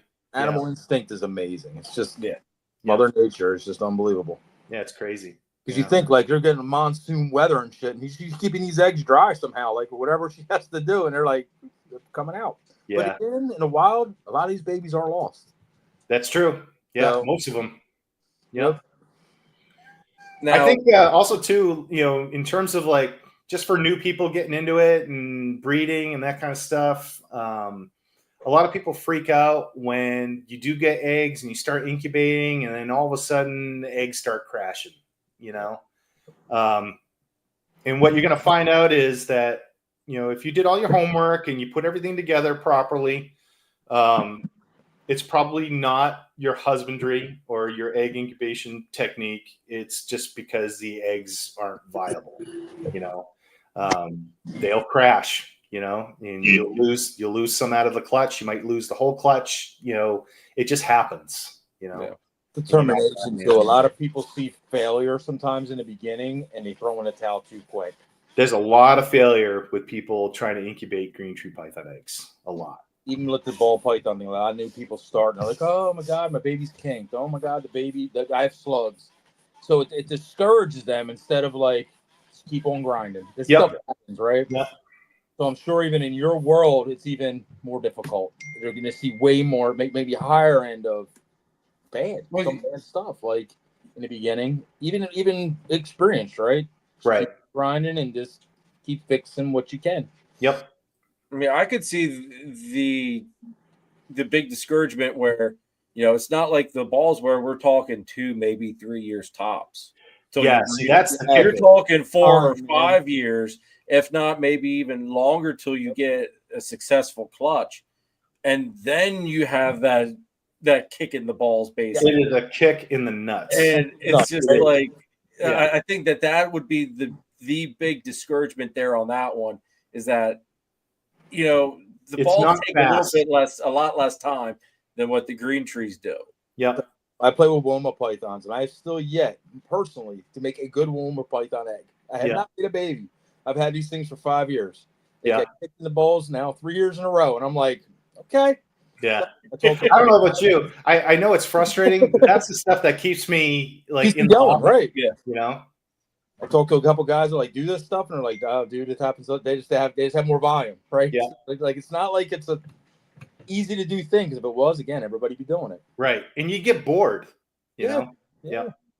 Well, I know, like, this is my 3rd year breeding carpets. Mhm. I thought I've had them figured out, you know, but at this point, I thought, hey, I've got this down pat. We're good. We had 2 good back-to-back seasons.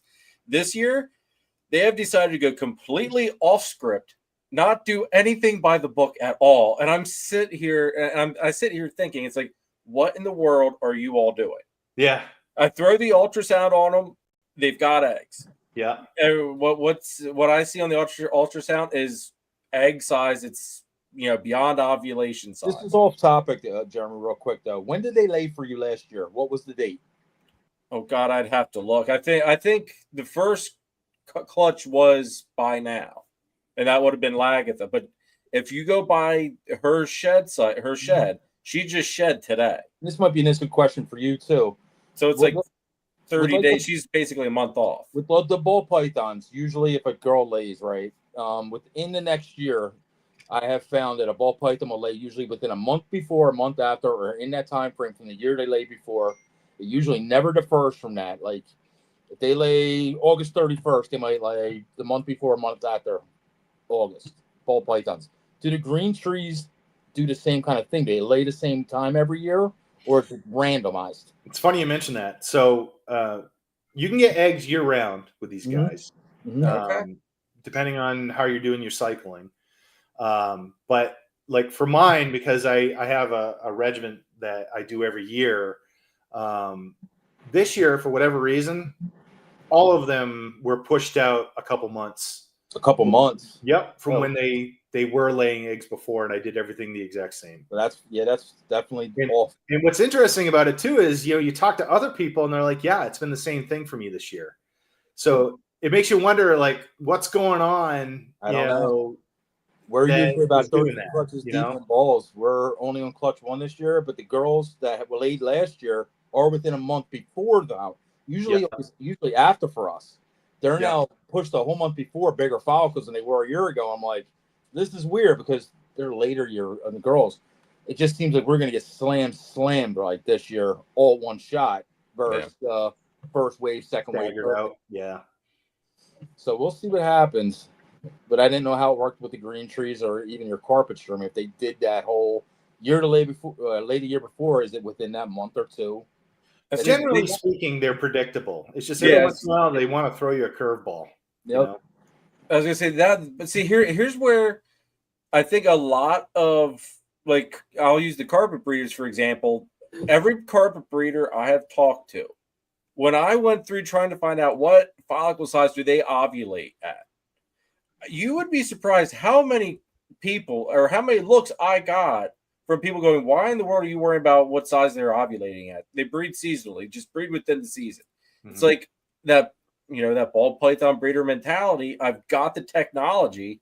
Mm-hmm. I want to know. So that way I can pinpoint and I know what's going on inside. Now, and that's what's been screwing me up. Are these old school carpet guys you're talking to, or new school carpet guys? Like there's a whole, that's a whole nother thing. It's both. It's old school and new school, and they're all like, "Yeah, no, we don't do ultrasounds." Do you ultrasound your green trees, or do you do it the old school way? You just kind of let them do their thing and just know what they're going to kind of do. Or, yeah, I thought about getting an ultrasound. I haven't done it. A few years back, I almost did, and I agree. It's another tool in your arsenal. Why not use it? You know. Yep. But I haven't had. It wasn't one of those things where if I didn't have it, I was going to be in trouble, you know? Yeah. So that's why I haven't really pushed for it. But I'm the kind of person that it would be interesting to know, like, okay, I'm trying these 5 females to reproduce this year, and I've gotten 3 of them to go. How come these other 2 have not? Yep. It would be great to put an ultrasound on them just to see at what stage of development that they're at, you know? Yeah. And that might tell you that, oh, yeah, well, you know, these girls, they don't want to cycle this time of year. Yeah. And they're like that. You've got some that, and I'm sure it's a survival thing. for them, where you don't want everybody producing all at the same time. It might be a survival strategy where some females, they're going to do it in an off time during the year just because predators aren't going to be looking for them, that kind of thing. And you may have some females in your collection that do that, and you're not going to know it unless you're able to, do something like ultrasound them to see that, oh yeah, they're not even close to, producing eggs at this point. And then, you go back to them 6 months later and you see that, oh yeah, the follicles have grown. They're in a totally different cycle from the other females, Because I used to be the totally old school palpate, look at all that. And then I did get the ultrasound about 4 years ago. Oh, it has to spoiled me. I like to the point, man. I think it made me dumber. Yeah. Because now I'm just like, oh, just wave that magic wand, like, oh, you're a 20 millimeter. Oh, it's time to breed you. Yeah, it's plug and play now. It made me like so lazy with breeding. I'm like, oh, one lock. Yeah. But I do appreciate, like I said, if you still do this stuff like without the ultrasounds, because watching the steak movements, like I still got that, but the ultrasound made me lazy with some of the stuff now. Like, so you got to be real careful. Yeah. Jason wants to know, can you palpate green trees? I imagine you could, but I don't. They are, again, to get them to breed, you don't want to mess with them a lot. And so that's why I'm just like, I like to watch them and see what's going on, watch their behavior, look for those cues that I was talking about earlier. And that's more than enough to tell you where they're going, Now, I want to cover one more topic with the green trees before we get into the perching and everything that you do there for your store part. But as far as holding certain animals back, purchasing animals, basically people that are building up their green tree collection, how do you go about deciding who stays, who goes, but especially for the sex reasons? Like, because when you're buying a lot of these babies, like the ones that I just got, they're too small to be sexed. Right. And if you've got crap luck, you could buy, say, just 5 animals and think, oh, well, there's at least going to be 1 or 2 females in that out of that 5. But you could also end up with 5 males or 5 females. Yeah. So how do you go about working through all of that? Like, that's got to be hard. It is. You're rolling the dice. So when you're first starting out and you're acquiring your first animals to build your collection, like you said, when they're babies, you're not going to know the sex. And that's just the risk that you take. And it's a numbers game. So the more that you get, the greater the chances are that you're going to at least have some males and some females. And then, if you have 5 animals, if you buy 5 babies, there's a good chance you're going to have a male and a female in there. Okay. I think it'd be rare, but it happens where they're all the same sex. But that's just the price or the gamble that you're taking when you're first starting out. When is it safe to sex a green tree? Like how? After they're about a year old. About a year? Yeah. What's the average releasing of a green tree? Like how many weeks will you keep it, feed it, blah, blah, blah, before you release it? Yeah, so that's an interesting topic too. I don't like releasing stuff early at all. I like to hold on to things for quite a while until they are robust feeders. There's definitely a period of time where we didn't really talk about this very much, but getting the babies to eat can be challenging. And you want to make sure that they're healthy, robust feeders before you hand them off, particularly to somebody who's never had one before. Right.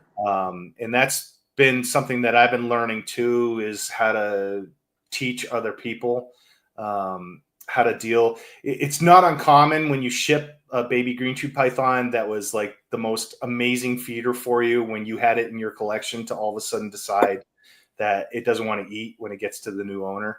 Yeah. And it really just comes down, almost always, it comes down to feeding technique and teaching somebody how to do it. But what I like to do is, they hatch and I keep them until they've got, at least a dozen meals in them, if not more. Okay. And I'm trying to get them to the stage where they're a reluctant feeder to where you open up the box and they are on alert and they're snapping at anything that moves. That's where you're trying to get to. And once they get to that point, then, you feel comfortable releasing them. Okay. For me, like, I'll get animals that'll hatch. I've got a clutch due to hatch in a week here. It'll be, April, May timeframe. I probably won't be selling or releasing babies from that clutch until August, September. Okay. So nice. All right.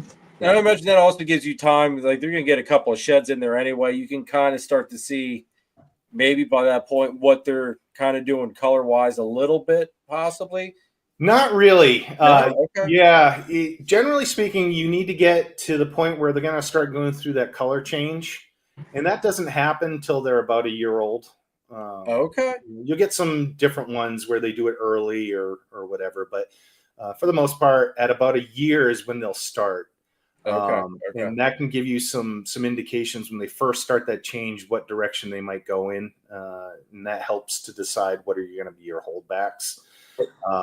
What really helps for your holdbacks is when you have a pair that you've been able to get them to reproduce before and you saw what everything turned into.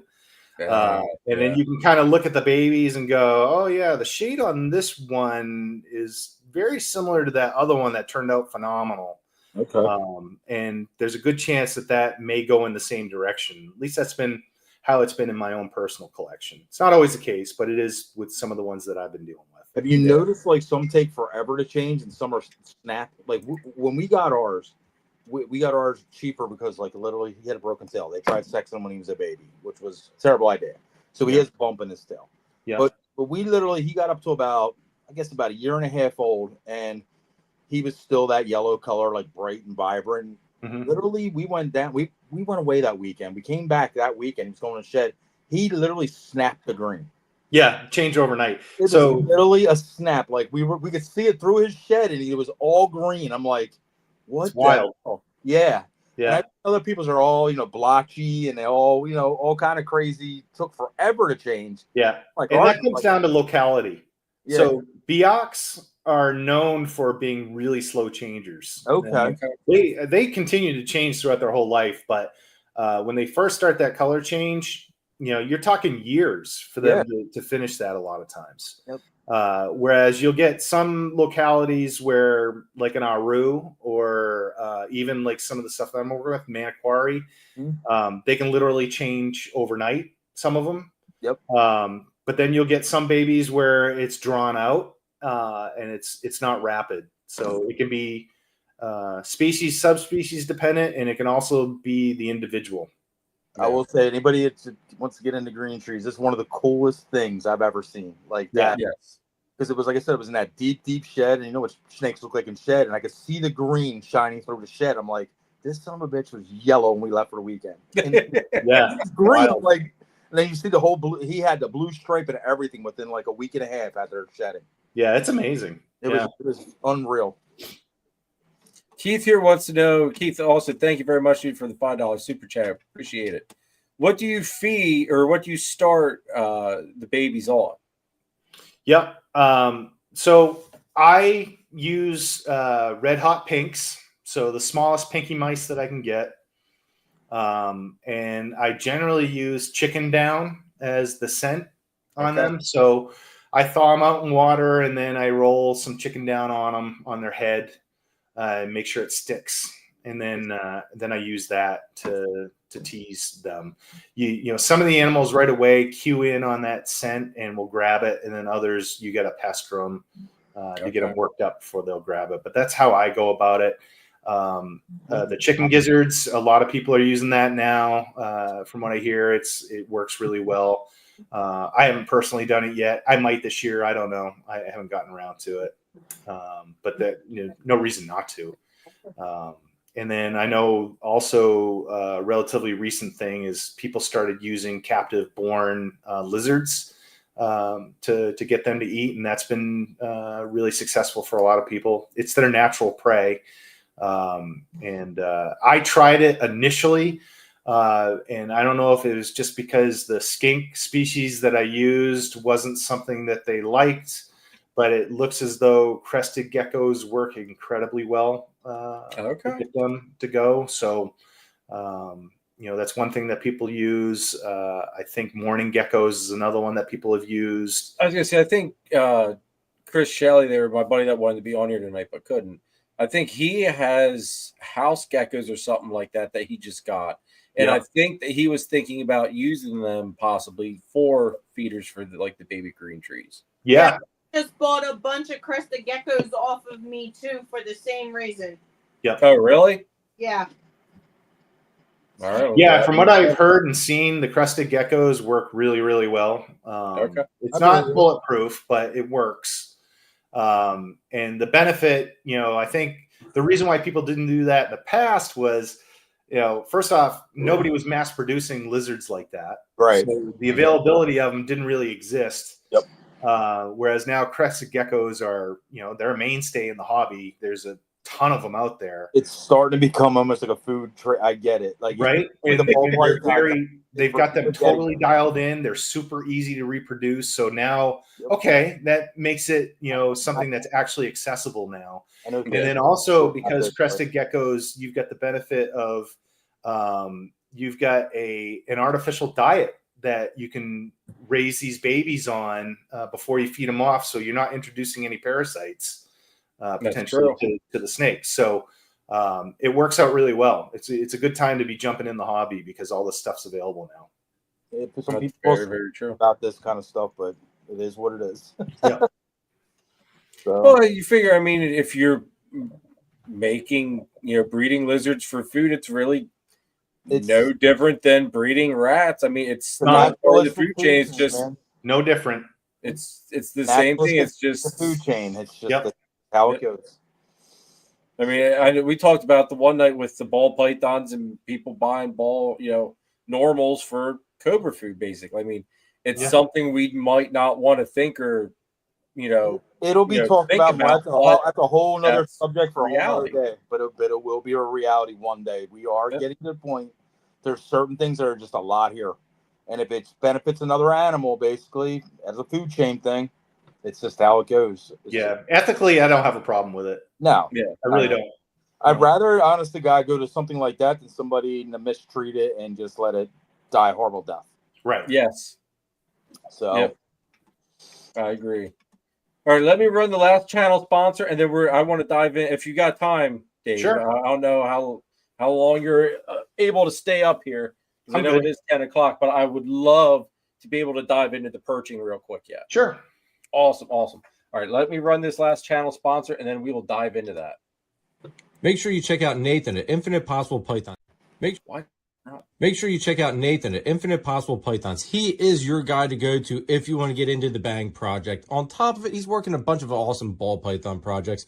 Kahua geckos, Leachianus geckos, crested geckos, some scaleless corn snakes, and he is your one-stop shop for all your branding needs. So check him out. Check out Chris Shelley over at S Reptilia if you need a high-end ball python, blood python, locality boa, or colubrid. He's also Pennsylvania's distributor of Cocoa to Go and the Chipper, and he can also hook you up with some rats. So make sure you guys check out Chris over at S Reptilia. All right, check out all the channel sponsors, folks. And please, I don't think I said it at all tonight. Hit that like button, hit that subscribe button if you're new to the channel. Greatly appreciate everybody for tuning in tonight. And for those of you that are watching the replay, greatly appreciate it. So, Dave, tell us, what made you want to start doing the perching? Just the whole perch aspect. You've even started doing special enclosures for the green trees and stuff. Mm-hmm. Tell us a little bit about that stuff. What made you want to do it? How'd you start going about it? Just tell us all about it, man. Yeah. So, like I mentioned earlier, I started getting into the green trees around 2012, somewhere around that time frame. And started building the collection up. And as you know, when you start keeping things, you eventually get to the point where you're like, boy, I could really use XYZ, and nobody makes that sort of thing. How do I get it? Whatever. And it just so happens that around 2015, 2016, I ended up buying a 3D printer because I was just interested in it. Okay. And my son had an interest in it too, and so we got it just to kind of play around and that kind of stuff. And like almost immediately after I got it, I was like, I could probably make some things that I could use, for my other hobby. And one thing led to another, and that was at a point in time when nobody was doing that. And so I just started making. I first started making the holders for the PVC pipes in the cages. Yes. Those are revolutionary, dude. As simple as they are, those are freaking revolutionary. Yeah. And it was one of those things where, I made some, and then, you show some pictures online, and next thing you know, you got people going, hey, you got to make some more of those, because I could use them too, sort of thing. Yep. And it just developed a life of its own at that point. And, I quickly went from 1 printer to 7, and, Oh, wow. had my whole basement as a printer farm running stuff. And then I just developed a whole portfolio of different products that I created that I felt were useful. And a lot of them too were just based on people, contacting me saying, hey, have you ever done something like this? Because I could use something like this or whatever. And I would come up with a design that would meet their need. And then I would just incorporate that on the store for people to buy. Okay. So I, started all that around 2016. And then after a while here, I ended up getting a CNC machine as well. So I'm making tub perching with CNC, and also, as you mentioned, I make that enclosure called the Tranquility Base is what I called it. And it was just one of those things where for new people getting into green trees, there just wasn't a product on the market that was meeting all the husbandry requirements that baby green trees needed. And I wanted to put something out there that was pretty much plug and play for somebody. Really what we have found out over the decades is that a very simple, small enclosure works really well for baby green trees to feel comfortable and to get them to eat and that sort of stuff. So what I did is I just ended up making an enclosure that replicates one drawer in a rack system. That's really all it is. And it's for somebody that doesn't have a collection or doesn't have snake racks and wants to get a green tree and they don't know where to start. And a lot of times they get steered in the wrong direction. They'll buy like an Exoterra or whatever. And 9 times out of 10, they just have problems because they're unable to meet the husbandry requirements. And so I just ended up making this cage to be able to take that guesswork out of it for people. Okay. I know, John, Paulie, that's what Paulie got, was one of Dave's single enclosures like that, which they're perfect. Absolutely perfect. If I didn't have this in my head, I told myself, I'm going to give a run at breeding green trees. So I just went out and bought the Sea Serpents. I think it was the 12 quart I got for the size that I have right now. But I went with the back heat. Now that was a big thing. I didn't know if I wanted to go back heat, belly heat. That part was very confusing as what was going to be better. Yeah, you can do either one. Back heat is definitely better in my opinion. Okay, that's what I went with. Yeah. And I'll tell you why. The reason why is particularly for somebody who's new to these things. If you have belly heat and you get this animal home, and the next thing you know, it's not perching; it's laying on the floor of the tub. It's cold, and it's because it likes the warmth of the butane. And that's true. Your feeding trials at that point as a new person, it's just going to be difficult. So back heat's better because most likely they're going to stay up on their perch the way that you want them to, and feeding them the stuff is going to be easier. More of an ambient too. Like you'll get a way better result with the ambient back. That's true. That's true. Exactly. Well, at least I know I made a good decision then on that. Yeah, you did the right thing. Jeremy, like I said, yours is going to be in your snake room, so your snake room is going to be relatively decently warm. So you wouldn't even have to turn that back heat even too high, right? You keep it around. What do I even 76-ish with your room temp. I've got the Herbstat set at 94. Oh wow! But on the temp gun, it shows it at 82. 82 to 83 is where it stays at on the inside on the perch. Perfect. So That's good. I was very, that was the one big thing. I was very leery on, how I wanted to have it dialed in. So I even ran my second probe because it was a herp stat too. I ran the second probe and hung it on the inside. Yep. Just to even make sure that the inside temperature was getting to where it needed to be, and that that's how you should do it. Yep. And that the temp gun was on key. Are they And eating real good? oh, dude, Good. when Dave was saying about the feeding thing, it's funny. Like if you were to go towards a ball python baby and start nudging it with the prey, because that's what I had to do to get them started after they had just got here. Mm-hmm. If you were to go at a new ball python and start nudging it and everything with the prey at them, like I had to with these guys, the ball python it would have curled up into a ball and never come out. Yeah. I think that's where a lot of new keepers, they don't understand green trees at all. Yep. They get this new animal, and what they try to do when they feed it is they'll have it dangling from the tail, and they'll rub it or just kind of tease it in front of its face, and the snake is like, I'm not doing anything. What they don't realize is that sometimes you got to aggressively pester them a little bit at the start to get them back on food. And it just, if you've never done it before and you're already nervous because you think these are the most delicate things in the world, you don't realize that you can actually manhandle them a little bit. Yeah. And tease them with that food to get them worked up to the point where they're going to eat. And that's just something that you have to learn it.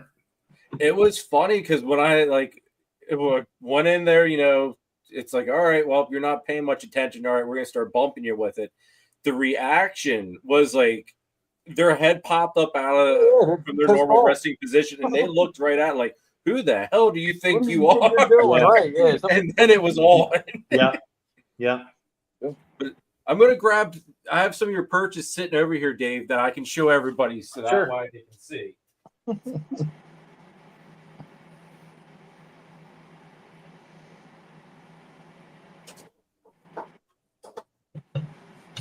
Just so everybody can see here live some of what you got going on here. Now this, folks, if you want to tell us about this one, Dave, this is just what I use in my 5540 for the carpets. Yep. It's one of my standard tub perches. They're all variants on the same theme. So I use acetal rods and high density polyethylene for these. So they're very easy to sterilize. You can even run them in the dishwasher if you wanted to. Okay. And then the cross braces there, you can get extra cross braces so that you can have more points of contact for like carpets and things where they don't perch like a traditional green tree does, but they want intersections so you can do that sort of thing. Yep. I got these. This is what I got for the green trees. Yep. That's cool. A little water bowl. Yep. Dude, some of them might have a water bowl holder. So freaking nice. Like I love this design. Thanks. Yeah. That's great. Yeah, this is for the 12-quart tub size, everybody. Yeah, we can use that for anything, like anything that wants to go up on something. So yeah, and that's what I tell people too. It's like, all snakes, I think if you're keeping them in tubs, you should have perching. They're going to use it. I'm telling you right now, they're going to go use up it. on that stuff if they have the room to go up on it. They would. Yeah. Yep. That's an awesome design. I like that. Thanks. They're easy to put together. Like it's perfect. Like literally freaking perfect. So you go from that range to the things behind you, Jeremy, in the big cage. You make them too. Like that's the for bigger enclosures. Yeah, I make the PVC perching for the bigger enclosures. Yep. So what else do you like? Do you do bowl holders? Let's say for just a bowl holder for like. I do make water dish holders for the enclosures. So I've got a wall mounted version so that if you want to incorporate water dishes at different levels within the enclosure, you can mount this to the wall and it'll hold deli cups. Right. And then I have another version that actually mounts to the PVC perch itself. And really the whole point of any of that is just making water availability really easy. These guys come from an environment that's wet and they don't have to look for water. It's around them constantly, and that's why they get dehydrated fairly easily in captivity, is because the water is on the other end of the enclosure, and unless they stumble across it while they're roaming at night, they may not get a drink. And some animals, particularly females, may not be very active for weeks and months at a time. Okay. So you want to have multiple points of water in the cage. The more the better. Now, So which yeah. ones do you recommend using? Like, I mean, obviously, you probably still want that water bowl down there on the bottom one. It helps with that with the humidity. Yeah. But do you recommend using the ones that would screw into the side of the enclosures, or ones that attach more to? I didn't know you have. I didn't notice the ones that you have that attach onto the actual perches themselves. Yeah, both. They both accomplish the same thing. I think if you don't want to have something mounted to the perch, you would just put it on the wall. I think it just comes down to your own personal preference. I sell both of them quite regularly. Now, do you have a website for this stuff? Like, I do. Yeah, it's the reptileperch.com. Yeah. Link is in the description, folks. Yeah. The link is in the description, which is also your selling platform for the green trees too. It is. Yep. So now, are you on Morph Market too with the? I am. Yeah, Okay. for the snakes. Yep. I'm definitely gonna check you out. I'll give you a follow. I don't think I put in your Morph Market link. I think I just put. What's No, it on the maybe I Morph did put Market? it. The Reptile I'll have to Perch look. too? It would be the Reptile Perch. Okay. If I didn't put it, I'll double check after this, Dave. If I don't Yeah, no have the problem. Morph Market link in there, I'll put it in because I Thanks. think I can't remember. I'll have to. I Everybody do most of watching, my stuff through the website anyway, my own website. everybody watching, click into that Morph Market, start following this man. Yeah. Yes. Thanks. Definitely go check out the website too. Real Rizzo, going to be ordering a pipe perch from you shortly. I had you bookmarked for a while now. Thanks. Awesome, Cool. man. Awesome. But what gave you the idea to start going through and with all these different perching ideas? Like, what was it? Just your personal needs that you're like, we're gonna go with this. We're gonna make a go at it, or was it just? What he said. He said he started off like basically needing his own stuff, and a couple people just came with ideas, and he was like, And that was basically trials the and end of it, errors, right? It was one of those classic things where you don't go into business, you grow into business, right? So I started out small, and then it just takes on a life of its own over time, and you come up with different designs based on what people are asking you for, and your own personal stuff, and also you have to think of it in terms of manufacturability. How difficult is it to make these things efficiently, while also making sure that you're meeting the needs of the animals and that sort of stuff. So, is there anything that you haven't added yet that you want to add in as far as your 3D printed stuff? No, not really. I'm pretty much at the point now where I feel like it's pretty well dialed in. Okay. Not to say something new may come up eventually, but right now it's pretty much plug and play. Awesome. John, do you have anything to add for tonight? I'm trying to find him a Morph Market. It's the Reptile Perch, or It's probably the Reptile Perch. okay. Yeah. Just making sure because I'm typing it in and didn't find it yet. John looked like he was deep in thought there. I was. I'm sitting. You know me, Jeremy. I'm sitting. I'm like, I don't want to forget this. And I don't know if I have it all as like one word. You know what I mean? Yeah, that's what I'm trying to figure out here. I can't remember. Morph Market.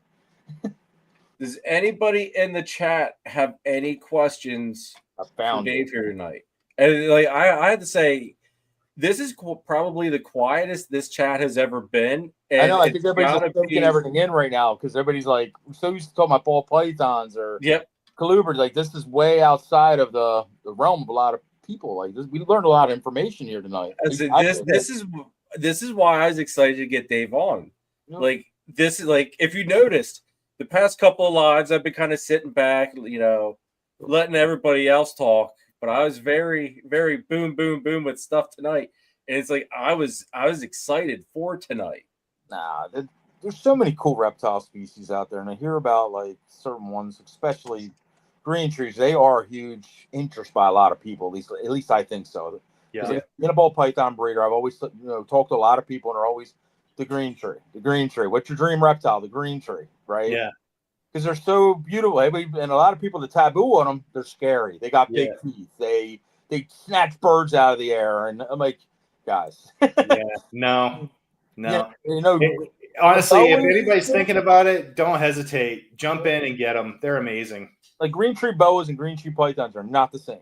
Like, and everybody thinks they have like the attitude of Amazon tree boas and shit like that. I'm like, nah. No, they're very different. See, they're like my two. I go in there, you know, sometimes I gotta pull their whole little perch setup out, set it off to the side so I can do some clean. They don't care. They just sit there and they just look at me. Like, they don't care. People call freaking ball pythons pet rocks. My green tree's a pet rock. Like, he just kills, man. Like, that's what makes them great, though. You know, they do that, but then they're also like one of the most amazing looking animals you could possibly get. You know, so it's a win-win. And he got little personalities on him. Like I said, when he's hungry, he'll dip his head out and be right at the last. Like, come on, sucker. Where's my food? And, you know, it's not only that, but it's like their behaviors are cool to watch, too. You watch them do their caudal luring. You know, you've got a snake pythons don't do that. You know, it's like, it's really amazing to watch them actively hunt. Yep. You know, it's they'll pretty drop cool. their tail, and if you didn't know they'll start wiggling like a little worm. Yep. So they're trying to entice something to come get their little tail. It's really cool. It is cool. I love when he does that. And it's another way I know he's ready to eat. Yeah. Then they're doing his thing. Keith here wants to know, how many products do you make? Oof. I don't know. I think the last time I looked, this with all the different size variants and everything else, is probably 60 or 80 different products. That's when you just go a lot. A lot. Go to the website, Keith. I'm sure there's something there you'll be able to use, bro. Like, it's a great looking website too. I love it. It's simple. I know you get a lot of requests to like do stuff. Have you thought about making these ARSs or whatever have bowl holders? Have you thought like something that literally that people can use in the non-bowl holder racks and stuff, like that you just drop the water bowl in? Yeah, I haven't done that yet, but you know, I certainly could. You know, I get hit up with stuff like that all the time, almost weekly. I get people asking me. I would love to, like you said, I don't have a 3D printer, but I was always in my head like, because people go out and buy the couplers, the PVC couplers, and drop the water bowls in them. But it'd be really cool to have like a custom one that just dropped in the cages that didn't have that water bowl to eliminate all the ceramics and stuff that didn't tip over. Right. Yeah. I was like, surprised something like that hasn't really come to market, but I don't know if it's cost effective because it may be so much PD or so much printing. I don't know. Yeah, and that's the thing. You know, the 3D printing is an amazing process, but its real downfall is that it's not fast at all. It's a very, very slow process. Or even CNC something, like stack something and just drop it in, nice custom, easy to clean. And a lot of times what it comes down to is, you know, like you mentioned, people use the PVC couplers for that. Yep. And I'm like, well, you know, there's a very cheap solution to that problem that already exists. So, you know, would I want to like go through the process of designing something and then, you know, my OCDs, like I have PVC in some of these, and like you do a coupler, it's too big. And then it'll get downside, it gets dirty. It's white. I hear you. It's a piece of freaking PVC in my So it's like, it'd be nice if it was green. Yeah, I totally get it. Yep. You know. Now, two things. One, have you ever done actual like 3D printed water bowls? Because I had someone trying to do that, and we tried everything as far as design wise to try to figure out why in the hell that things would not hold water. Yeah. And they would just, no matter what, every one had leaked at a different rate. Some of them would be so slow it would almost think it was evaporating. I never 3D printed, but in my mind, 3D printing is a layering thing, so it becomes almost porous. Yes. Right. Okay. Yeah. It's not solid plastic. Right. And you know, you can do a solid infill, but even then it's not solid because like you just said, you're putting down one layer at a time and building up. And you're going to get points where there may be like a little pinhole somewhere. And my thing with 3D printed bowl, like I said, in my head, bacteria.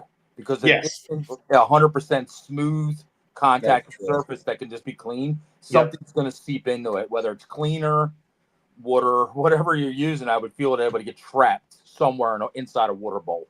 Yep. Yeah, someone's asking me, or does it depend on what filament you use? Not for like a water bowl. That's a problem that just it's inherent to the process.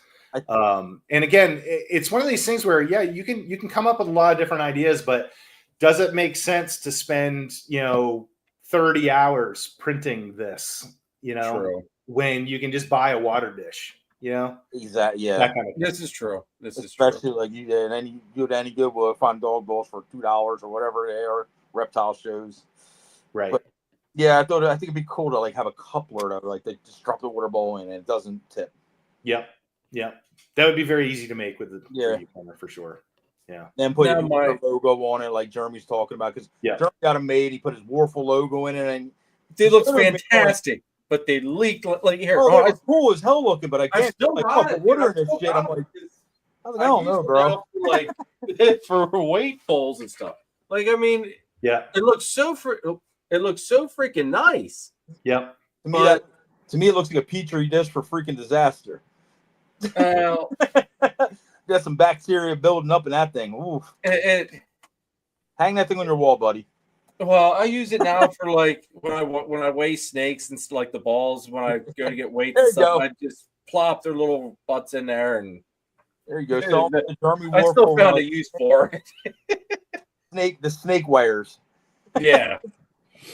Now here's another idea, and I know that there's only one person that has done it. I don't know if they still do it.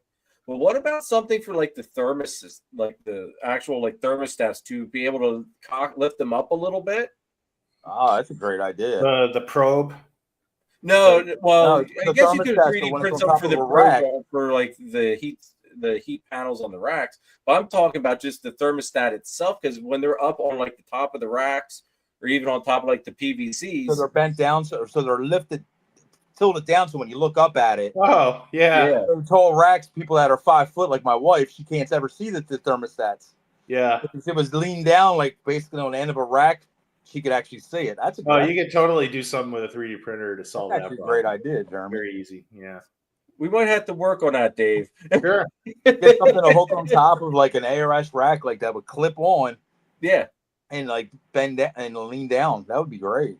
I mean, you could even do it for like the PVC enclosures, but just have it to where like you take, I don't know, 1/2 inch, 3/4 inch screws or something, and just screw it into the top of one of the enclosures, and you can cover that whole stack. Like I know with my ARSs, I had to literally put PVC across the top because I had extra 1/4 inch PVC, and I put something underneath it so the thermostat sits above it because they have the regression, whatever you want to call it, like regression, because that's where the plastic starts versus the metal.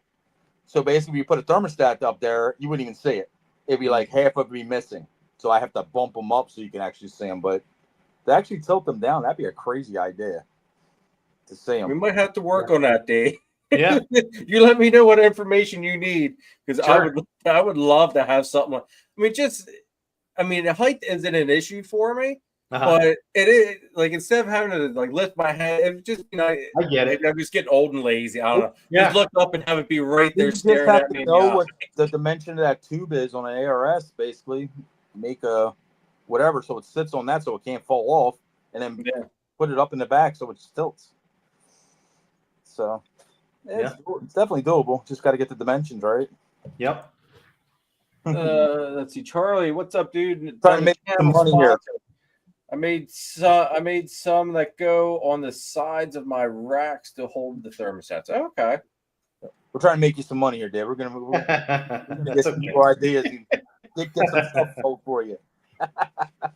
Keep like a 45-degree angle. So it wouldn't even have to be that drastic. Just something enough to. It almost look like them things you showed us, the perch things, and just literally just have the back legs a little higher. Yeah, sit on top of it. Just have the perfect dimension for it where it locks in. Yeah, that's a real easy problem to solve, I'm sure. Yeah, sure. We'll have to work on that, Dave, because I know I would buy them. I'm sure that there'd be a lot of breeders that are using racks that would definitely be knocking on the door. There's literally 500,000 ARS racks in there. I say freaking half of them sell. I know I buy some. True. Yeah. Oh man, does anybody else in the chat have any questions for Dave tonight?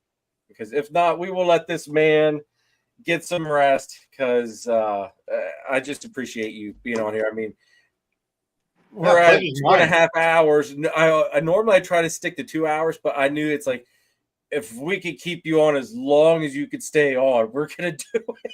Yeah, man. No, I've enjoyed this. This is fun. I really appreciate you having me on. We got to show at least one ball python while we're doing a freaking German Warfel show. One ball.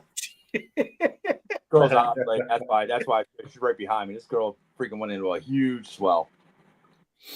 Yeah, So, she got there's a your little ball bit. python for the night, fellas, women. Ladies and gents. If that's what you want to call them, I don't know. Hey, you know what? You know what? It's funny. It's funny. We've gone 2.5 hours. Not once did we misbehave tonight. So that tells me that there's one sole issue that causes the misbehaving. You're just figuring that out. You're just figuring this shit out. See, I was listening all night. He had a lot of great information, so I kept myself in check all night. And plus, I don't have my little freaking buddy here needling me and freaking getting all crazy. Jamie, finally a ball python. Jamie, don't lie. I know you want a green tree too. So. Oh shit! Oh man, it was a great show, man. Glad ready for. I thank you very much, Dave, for being on tonight. I greatly appreciate it, bro. Yeah, everybody, man, it's been a blast. do us a favor. Go check out all of Dave's links that are in the description down below. If I don't have the Morph Market link there, I will get it up as soon as we are done with this live tonight. I will put it on there. Go follow Dave. Check out the website. Get some of these awesome perches, guys. Like it's a game changer. I love them. Now that I know about these water bowl holders that attach to the actual PVC perches, I'm going to be buying some of those when I'm ready for the green trees to move up in size. So cool. Since Germany's freaking old timers kicked in, it's the Reptile Perch. Since he didn't say it, he just said check out links. It's the Reptile Perch. I know you just forgot it. No, it's in the link. I want people to go to into the description down below. Damn it! He was just saying it. He's like, go check out the links because I forget what the hell I'm talking about again tonight. So no. See, I have Dave's link to the reptileperch.com. That is saved on my phone to where all I have to do is tap on it and it takes me right there. Love it. So, that's how much I love this stuff. Like awesome. It is saved on my phone, starred, everything. But again, Dave, thank you very much. I greatly appreciate you being on tonight. Everybody, thank you so much for joining us tonight. I know it was a little bit longer than usual, but your silence in the chat tells me that you all were soaking this in. He does got Alzheimer's, man. This is one of the shortest shows we've done this year. Stop it. Long. You are so full of shit, Jeff. Any of the other long shows were because we started busting on Sorrentino and showing off freaky. We had one show at 10 o'clock, and all of a sudden it's the normal time because you had to go to bed last week. Stop it. Last week I did have to. Dude, I was surprised you had to do it again this week. See? Like I was because we were working at Sight and Sound Theater. And apparently you can only work there on Mondays. And that's why I had to go in extra early last week because the paving crew was showing up really early. And they're sending a whole nother crew there tomorrow, not me. So that's why I didn't have to cut it off. Dave, where are you out of? I didn't ask that. What state you out of? I'm in Maine. Maine? Okay. Yep. What? For some reason I thought of you. Wow, I was just thinking. I'm like, whenever I don't think he'd ever said where he was from. No, for some reason I was thinking Maryland, but no. I do remember on the shipping label now it was Maine. You a football guy? No, not really. All right. See, Nate even knows. Why you didn't show so early? Nate doesn't even know what it's like to be on here anymore. Nate's on here like once every 2 months. Nate was out all day, man. He went on a adventure today with his son. So he was out there tearing up the streets. His little dune buggy that's street legal. So Dave right now is sitting in the snake room watering all the snakes going, F my life. So